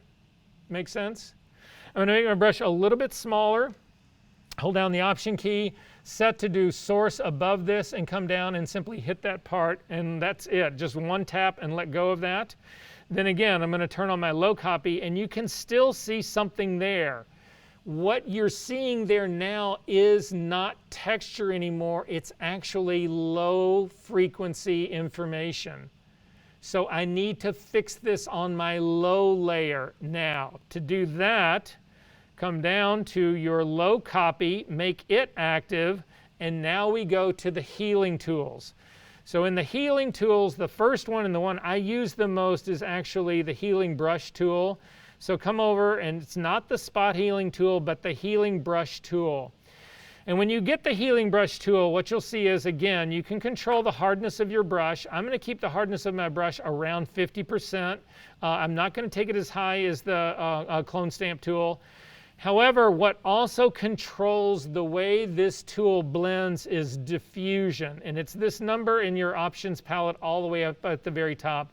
What number is yours entered in right now? 5 is the default. 5 is in the middle. And what 5 does is it basically makes this tool, what happens is it replaces the texture. We talked about this last week. And then it tries to look at the outside area and takes the color and tone of the outside area and brings it in to try to blend the new texture with the old tone and color. However, you can change the diffusion. If you take the diffusion and you crank it all the way down to 1, so I'm going to click and bring it all the way down to 1. Now you've actually got, the healing brush tool still does the same thing. It will replace texture and it'll try to do the blend part, but it's working much closer to the clone stamp tool. This almost is a clone stamp tool right now. You get a really direct one-to-one of texture. You get very little blending of that tone and color around it, and so it stays pretty obvious. If you go all the way to the other extreme, at this point up here, at a 7 diffusion here, it actually draws color and tone in from a big area around it. And it actually does a whole lot more work than maybe you really want it to do. So in my case, right now, unless I have a reason to change this, I'm going to leave this at a 5. And then again, people will do this work on the low copy. You can do this in real time. So we'll do this in real time right now. I'm going to sample an area, again, holding down the Option key. I'm going to sample an area of skin tone that's close to what I think this should be. And then I'm simply going to come over this area and actually paint it in. And I've actually removed this in its entirety right now. Now, that's a way to do it without, with watching it happen all in real time. I'm going to go back one step in time. You can actually do this working on the low layer, the low copy by itself. Hold down the Option key and click on that eyeball. You can spot it a million miles away. I'm even going to make my brush a little bit smaller. This, for me, gives me a better place to pick where I want to get my source from. Again, I would want to avoid the area that's right above it. It's too light. I would want, maybe I could grab the area that's just to the left of it or just to the right or actually below it. So 9 o'clock is pretty good. 3, 4 o'clock is actually better. I'm around 5 o'clock. This is where I'm going to sample from. Click on this and actually then just get rid of that whole part. And then again, turn on your high layer so that you can actually see what's actually going on, and it's gone. So there are times where you will have both in both layers. Does this make sense to everybody what's going on? But kick back out and look at this. This is just like flawless retouching. I'm going to go to my low copy alone one more time. So hold down the Option key and simply click on low copy. And you can see there's this line that runs across her face that's actually over here. And so I'm on the left side of her face. It's a pretty strong line in here. I want to get rid of that part. Again, you can do this using the healing brush tool. It doesn't matter where you bring the healing brush tool from in terms of doing this. So I'm simply going to hold down my Option key to grab a new source point, and I'm going to come right over here, and I'm just going to paint across this part to get rid of it. I'm going to hit Command Z to bring it back and show you what it looks like if you're watching the full image when we do that. Again, working on my low copy. And I'm simply going to bring this down. And it just takes it away. I can do the same thing, up here. So this ends up being a way. Let's actually go after the part that's right under her eyes. So I'm going to go under her eyes, up sort of at the very top. I've got texture up here under her eye that I don't really like. So I'm looking at her right eye right now. I've also got, so I'm going to actually fix that texture part of it again. Again, I think in the beginning, sometimes it's easier only to work on the whole, on just the low or the high layer. So I'm going to hold down the Option key, click on the eyeball for the high layer. So I only get the high part because it helps show me where I can actually grab sample points from to actually replace this. Now, I feel like there should still be some texture in there. You'll see that on the side of her nose, there is no texture, but down on her cheek, there actually is texture. So that's where I'm going to steal it from. The S key to go back to the clone stamp tool. Make sure you've got the high copy is selected. Make my brush a little bit smaller. Hold down the Option key to select this area right here. This is a great trick. We have got, now if you guys have got aligned checked, do you? So remember what happens when a line is checked. I'm going to hold a sample point down here. So I'm going to go ahead and check this. I'm going to hold a sample point down here, sort of in the middle of her cheek, and I'm going to bring it up to the middle of all those lines that are actually underneath her. I'm going to go after the lines, and I'm going to go after the rest of it. And I actually get a pretty good takeaway. I get a pretty good textural removal there. However, if I move this cursor over and I say I want to go after the area that's even higher up, something like that, what happens is that it actually moves my source point into that part of her nose where there is no texture. If you uncheck the align part, what ends up happening, I'm going to go back in space just so that I can start this all over again. I'm going to Option click to set my source point. I'm going to come up in the middle and I'm going to remove that or replace that texture. But now look what happens. If I let go, my point resets back to the beginning, and I can continue to do other work. So I'm just stealing from the same place, but I'm grabbing texture the whole time. I don't need to worry about blowing into an area that has no texture in it at all. Yes? This is just a general retouching question. So with like lines under the eyes, Right. how much is taken out too much? So what I do in all of my retouching is I take everything out, and then I use a layer mask to bring back in whatever I want. I don't make that decision at this stage of the game. It's too easy to bring it back in. Okay, so then let's see how we ultimately did. I'm going to turn on my low copy. And what you can see is I have replaced the texture that's underneath her eye. I got most of it. There's still one little weird line that's happening right up in here that I can still get because I'm still on that layer, so I can actually get that guy out. However, I've still got the eyeshadow that's underneath her eye is there. I did not replace that.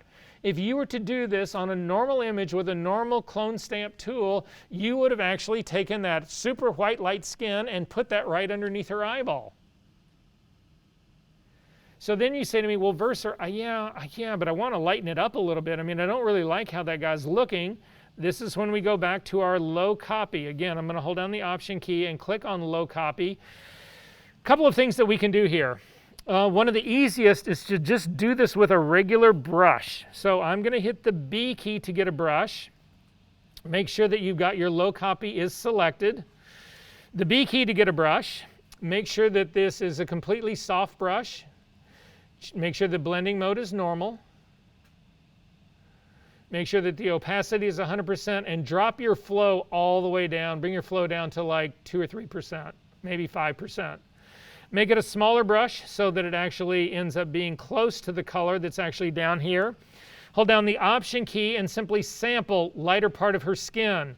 Because I've got a low flow on this, I can just start scrubbing in this area, and I can see that my low flow, even though I was down at 5%, that just took off way too quick for me. That just knocked that out completely. There's nothing subtle about that.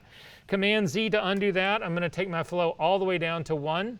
And then I'm just scrubbing across this area that is the under part of her eye. And you can see I'm slowly working it to make it lighter. Do not only use one color. Resample another color to mix these. You don't want this to look like it's come from just one place. And so I'm continually resampling those parts and bringing this back. I'm not going to completely remove it because that wouldn't look real. But I'm going to turn on my high copy now, and that's actually how much I've pulled this back. So to see the difference in what we've actually done right now, grab your, go up to the very top and turn the eyeball on for your frequency separation on and off. Make sure you got your background layer is turned on. And frequency separation on and off, on and off. Game changer. So to go to your question about then, how would you bring any of that back? You can actually put a layer mask on your frequency separation group. Hit the B key to get a brush. Make sure black is your foreground color.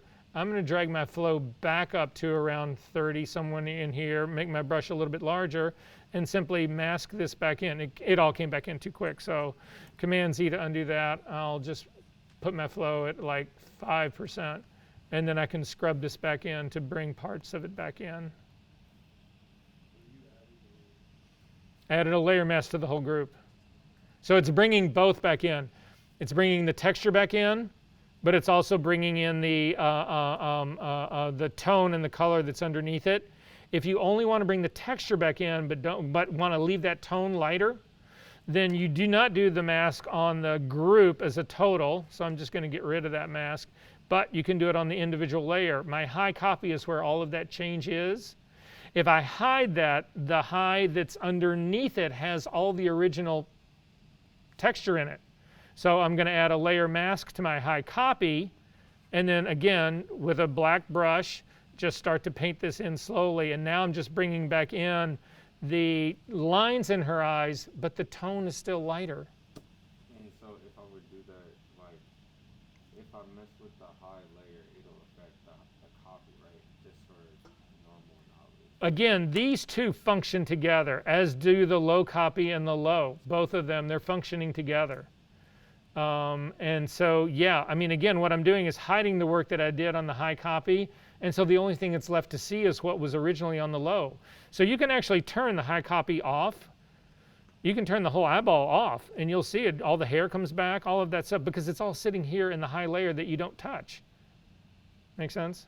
Okay. Are there questions about this? Okay. You can close this up. This is not part of your homework. You do not need to save that. I do want to go to a completely different image right now, though.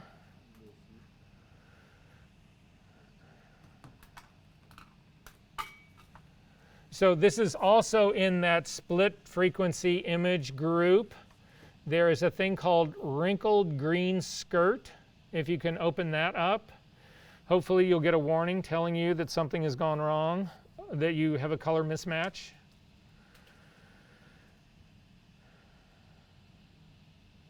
Everybody got the skirt open?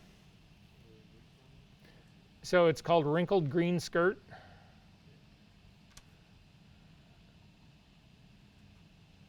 Okay, so I want to pull the wrinkles out of the skirt, but this actually becomes a real challenge for me because when I take a look at it here, this is not well, we haven't gotten to that assignment yet, never mind.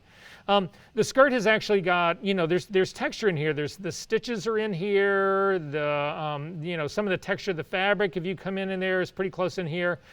But I've got all these wrinkles in here as well, and these wrinkles are actually, again, low frequency. The texture in here is high frequency.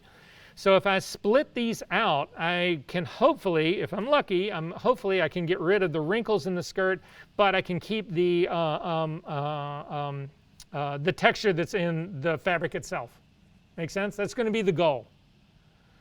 So I'm going to show you the second way to do split frequency work right now. Again, in most cases, I will probably, a lot of times, if I'm struggling to find out where the sweet spot is, how much blur should I be using, where do I lose the high layer, the high frequency work, when I'm trying to find that number, sometimes I will do it this way first.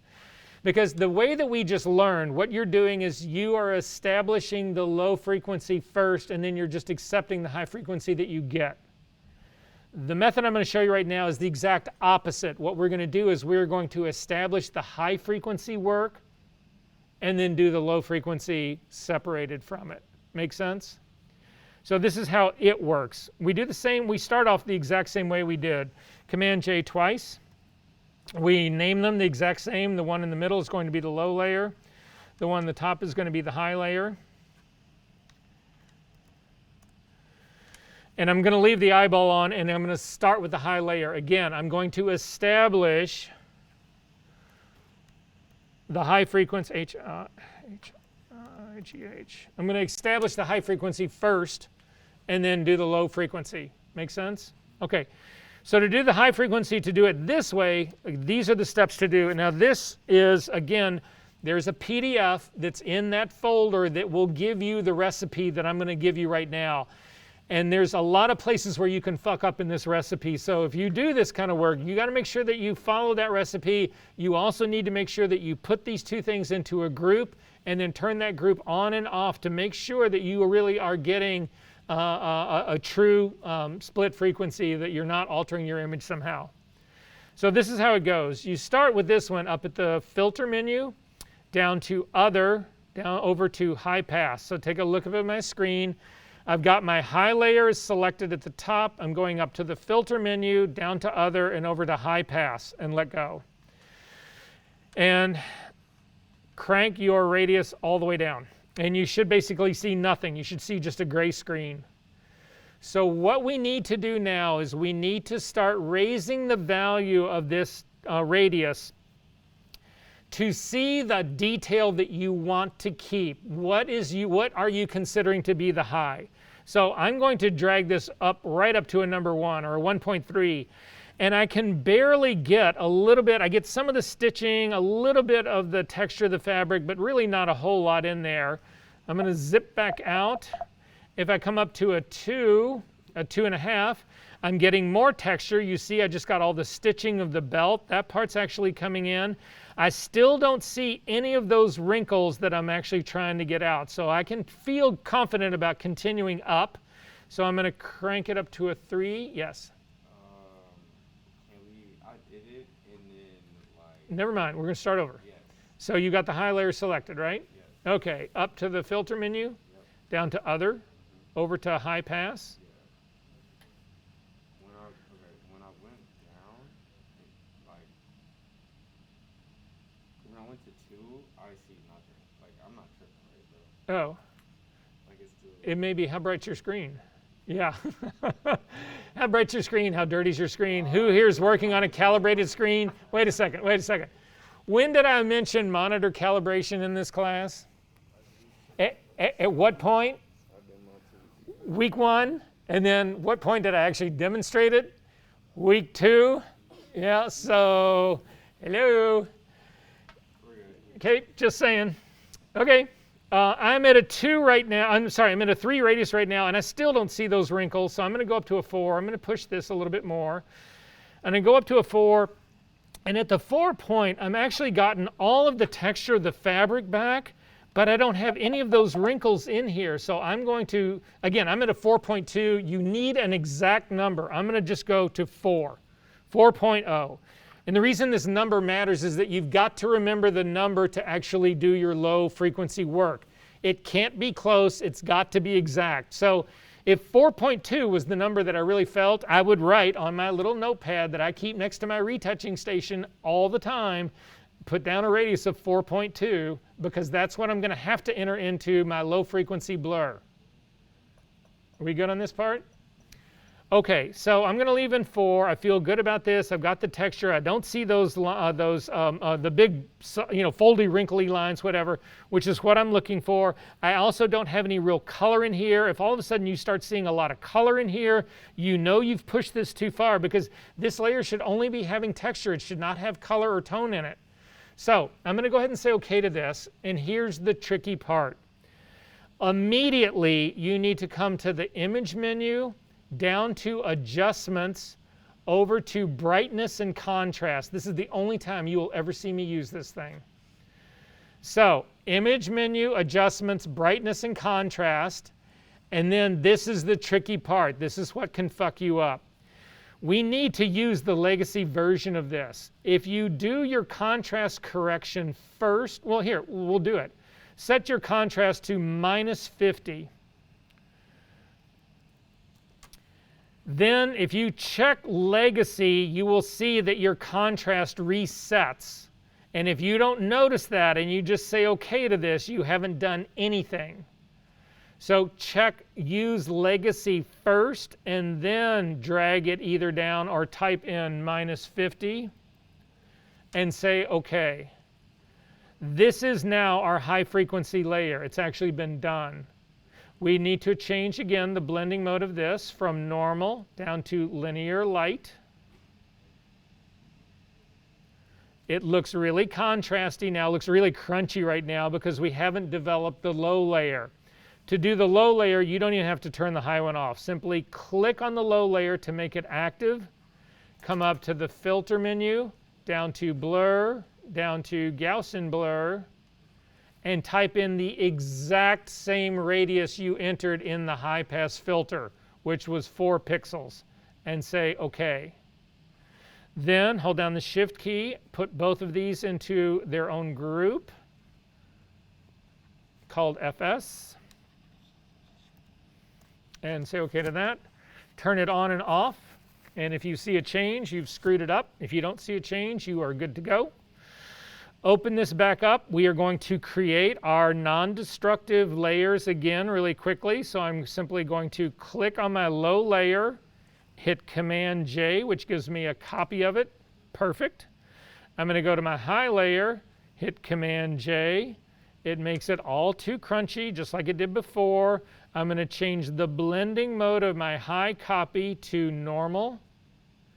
Hover my cursor between both the high copy and the high. Hold down the Option key to click and create a clipping group. And now again, turning the entire FS group on and off, I can see that my image has not changed at all, and I'm off to the races. Good to go. OK. So if I come down here, I'm going to click on the low copy. I'm going to hold down the Option key and just click on the low copy. I'm only going to do my work here on the low copy. And you can see the problem that we've actually got in here. There's no real texture in here at all. If you take a look at it, all the texture's actually been lost. But I have this really big, I've got these big wrinkles in here that they're all in this low layer. We already know that. We looked at the high layer. If you want to look at the high layer again, just to check to make sure, hold down the Option key and click on that eyeball. Click on that eyeball. And you don't see those big folds, those big shadowy things, all of that. That is all low frequency, not high frequency. So I'm only going to work in the low layer. Again, I'm going to do this without the benefit of the high layer on. It just makes it easier for me to see and to work on. And we're going to use the mixer brush. Now the mixer brush, you need to, for this kind of work, it needs very specific settings. So there is a PDF in here that is got the settings on here, and this is the way you need to create your brush. So I'm going to show you how to actually do this, and then we'll actually go through. And I'm going to explain what all of these steps are right here. So to get to the mixer brush, yeah.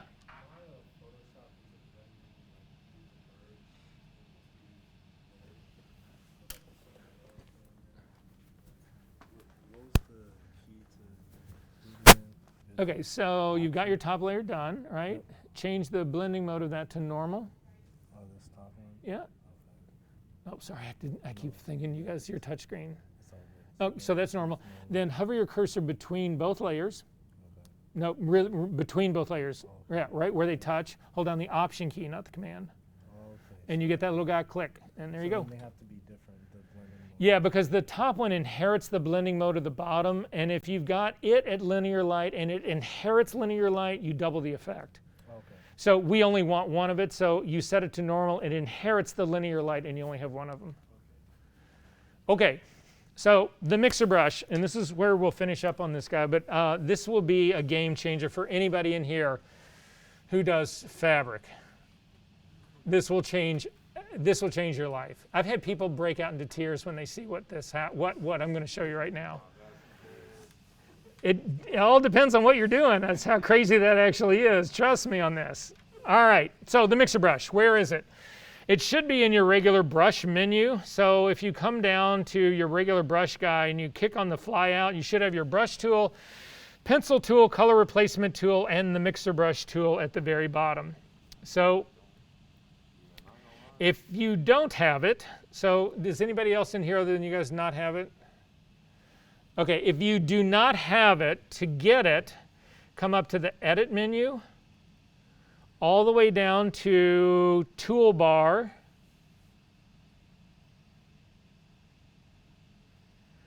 The dialog box that opens up, there will be tools. There are two panels.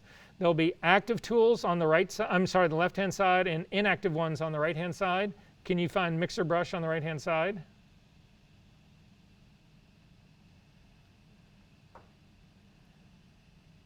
Yeah? Okay, then scroll down. You're looking for the brush, because these are broken up into brushes.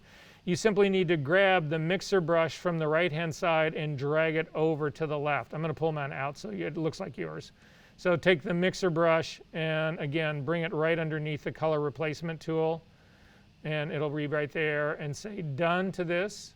A lot of times if you hit restore defaults, it'll do the same thing. And then you should be able to get to the mixer brush right here. We good? Okay, so how do you set this tool up? This is critical for doing this kind of work.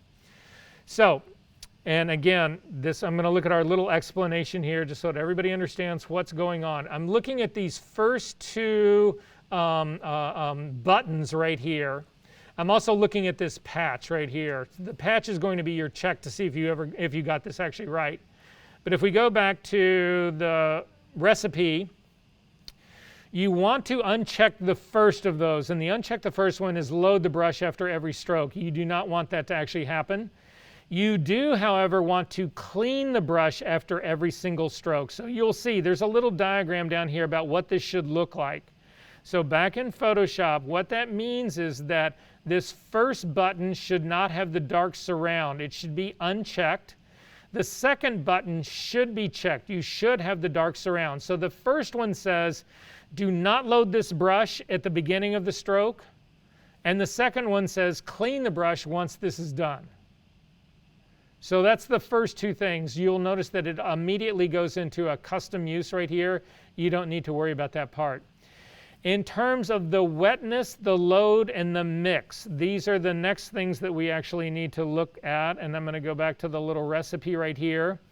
So you want to set the wetness at 20, the load at 100%, the mix at 100%. What this does, it gives you relative control of your brush. You don't have paint like spreading out all over the place, but it's a very wet paint. So it mixes it a lot, what's happening right underneath the brush.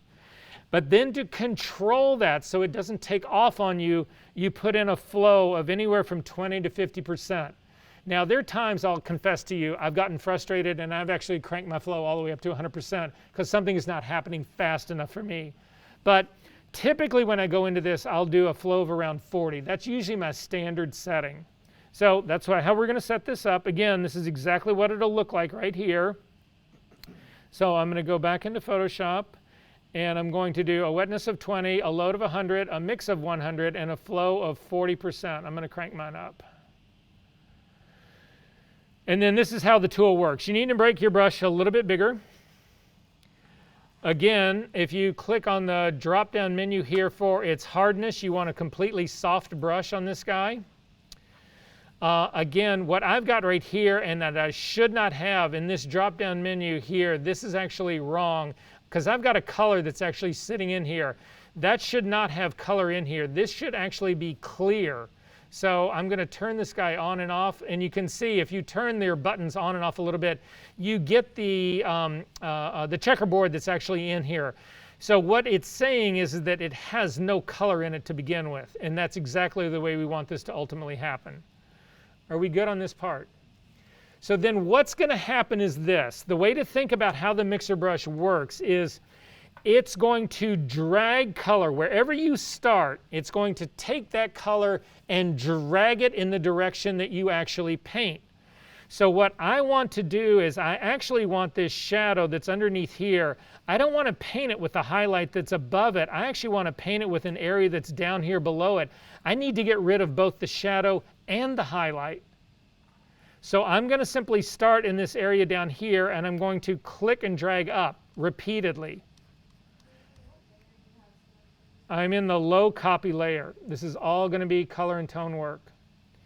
So as I continue to pull up like this, you can see it actually got rid of that shadow part. I can then click and start to drag down to get rid of, there's a little line that's happening down here. I can get rid of that part. I can continue now to work my way up to get rid of the tone that's actually in the upper part of the skirt right here. You see that there's a really strong crease line in here. That is high detail. That is high frequency work. That's not low frequency work. If we need to get rid of that, we will get to that later. We'll go back into the high layer and do it. But I'm going to continue to work my way down now across all of this to actually pull all of this down. I can actually pull straight down here to actually try to soften up those wrinkles. And you see what I mean about the flow. Sometimes it's like, okay, this is not happening fast enough for me. And start to draw from different areas. I will pull from the bottom up. I will pull from the top down. I'll pull from the side in. It looks like you're making this big mess. But again, all of the texture is isolated and separate and safe up on the high layer. So none of that is actually existing here. You can turn on your high layer right now to see what I mean. And if you come in here and take a look at this, it still has all the fabric texture in here. You haven't lost any of that. You can do this while you've got both layers on. So I'm just going to continue to pull down in here to actually pull those layer parts out. It depends on how much work. You don't want to completely remove all of the puckering that's happening where these two seams meet. But it's a matter, because again, it would have to be, some would have to be there, but I can crank my flow up. I'm going to bring my flow up to around a 60. I'm going to make my brush considerably smaller. And I'm going to just continue to sort of like whack down here, and you can see it knocks those out pretty quickly. I'm going to go back to my 40% flow, or close to it, bigger brush, and clean up all of that part. I'm going to do the same thing on the other side to take care of all of those folds on the other side. Again, I get a little frustrated, so I'm going to take my flow up to around 50, 60.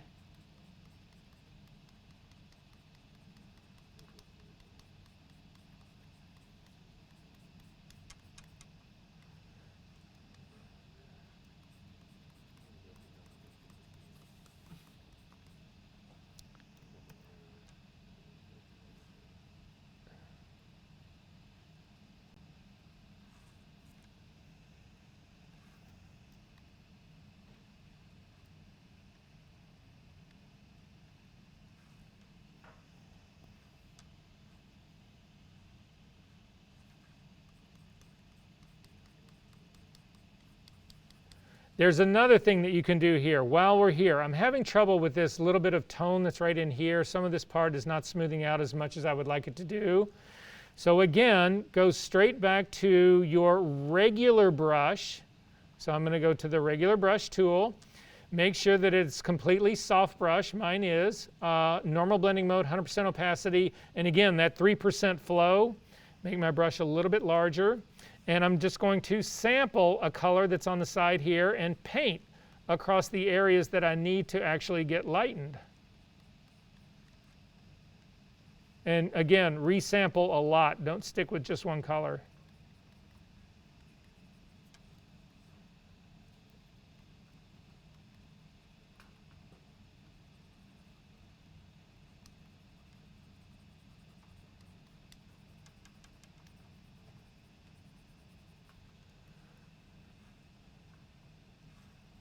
I'm going to go back to my mixer brush really quickly. Is it bad to not stroke? Like it's really bad to like same thing with like the borders, like to do this? Like, No, actually paint. I click and stroke quite a bit.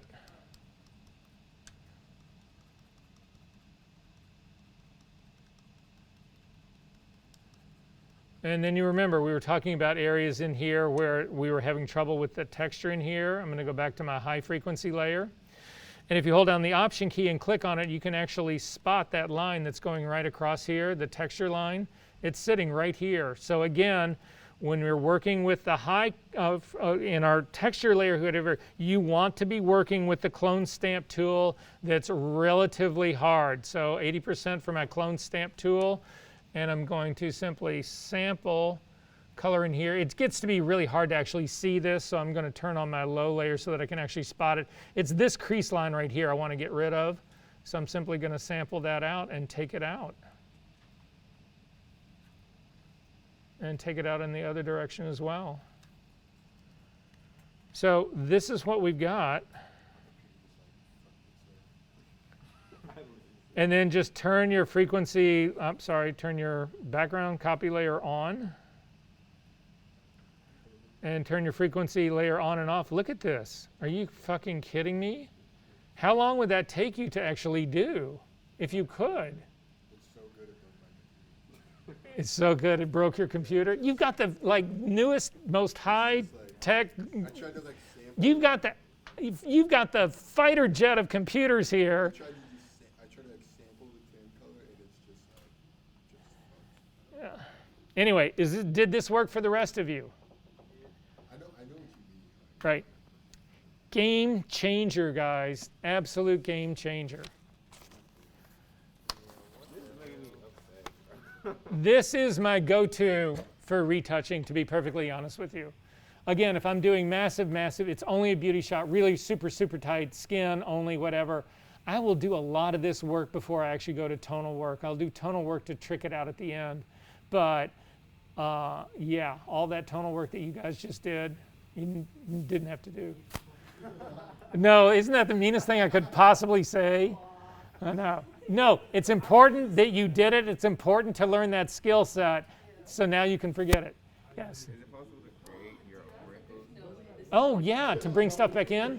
So guys, wait a second. The great question here, is it possible to create your own wrinkles? And the answer to that is yes. We don't have time to do this today, so we will probably get to this next week, because I've more than thrown enough at you guys for the day. But you can actually, we'll look at this next week. Let's say, for instance, the Skin Eyes Retouch one that you guys were working on last time. It's really hard to find samples of her skin that you want to actually use as your replacement. Because her skin is either really that, it got all those like highlight shadows, you really see the pores, or it's perfectly smooth, you have no texture at all, which you don't really want. So it's actually, you're able to actually take a completely different image of somebody else's skin and actually split that, and then use the split skin texture of the good skin to replace the bad skin texture of the original image. I think I followed that. So, and here's the trick. Everybody talks about, oh, there's skin brushes in Photoshop, all that kind of stuff. That's all bullshit. There are no skin brushes that are worthwhile. But stealing skin texture from one image and using it to be the texture of another is completely viable. And we can look at that next week. All right, so the last thing is the assignment, which you've already started. Thank you, Verser. You're welcome. I know, right? So the assignment, if everybody will do this with me really quickly, I just want to make sure, I want to go over these so everybody understands what's really happening. If you look inside your assignment folder, there is the assignment PDF. If you take a quick look at it, it says, okay, for this image, you're going to knock out the girl, you're going to remove the spill, you're going to add a white background, and then you're going to retouch the girl completely according to the notes of JPEG, of the retouch notes. Now, we have done the first 3 of those already. You have now got the girl spill removed on a completely white background. All you need to do is retouch her. And so this is what the retouching notes are. If you double click on the retouching notes and open this up, you can see what I'm asking you to do. So you need to fill in this area of hair. And so when I talk about this, when you look at it, what you're thinking about here is that you can see that there are all these this is a really weird hairline. So it's like fix the hairline, you know? So I will say this too, and so this is something that this comes out of I'm just going to say this, and this is like I have profound respect for the people in my industry, but this is a line straight from Alfred Hitchcock when somebody said, "What do you think about the talent that, you know, the movie stars that you work with, whatever?" And he goes, "Nothing but hangers to hang clothes on," which is cold, right? So what do I think about models? They are people, and when I interact with them, we go out to dinner, they are people that, when they are on set, whatever, they're nothing but they're clay. They're a hunk of, they have no meaning to me. I can say to them, you look fat, you look thin, you look wasted, it doesn't matter. They're all problems that I need to solve, right? Things that I need to do, and that's what these notes are about. So it's nothing more. This is a sweet girl. I love. I have done a ton of work with this girl. I adore her as a model, but nonetheless, on we go. So you need to balance the skin tone. Look at how blotchy all this skin is, all over the place. If we zip in here, you need to fix all the blemishes, not just the one that gets pointed to, but all of them. You need to smooth up and clean the eyebrows that are up on the top. She has contact lenses. You need to remove the contact lenses. She's got veins in her eyes. You also need to fix those. You need to smooth out the skin that's underneath here. You need to remove the stray errant eyelashes that are flying out here. You need to remove the hair on her upper lip. You need to clean up the stuff that's the fleeky skin that's actually around her nose. You need to remove these side lines. My wife used to call these, no, never mind. My wife had these and hated them. But at any rate, you need to remove those lines. You need to fix the lip. I'm going to give you a hint here. Fixing the lip does not mean you remove every single highlight in this lip. It'll look like a freak show if you do. You need to remove the pores that are down on the bottom, as well as getting rid of the pimple that's right there. Then this becomes the real challenge. So there's hair on this other side. You need to fix her teeth. And what do I mean by fixing her teeth? Well, you can see that there is a tooth that is missing here. You need to replace the missing tooth. And you can see this tooth actually overlaps the one next to it. You need to undo the overlap. There's also a really sort of roughness on the bottom. It almost looks like, I don't think her teeth were broken, but it's certainly pretty rough along the bottom. You need to actually make those more pleasant. What? Oh yeah, absolutely, right? Anyway, other things up here too. Again, she's got a lot of that unevenness in her skin. So these are the notes for you to actually refer to. The last thing I will say to you is this, whenever you sit down, if you're ever going to do retouching for somebody, friend or client, you should be doing exactly what this is right here. Everything should be written down. So that when they come back to you and they say, well, you agreed to actually lift her eyebrows, and you'll say, well, it's not on the notes, and if you want me to lift the eyebrows, I'm happy to do it, but it's going to be another $500.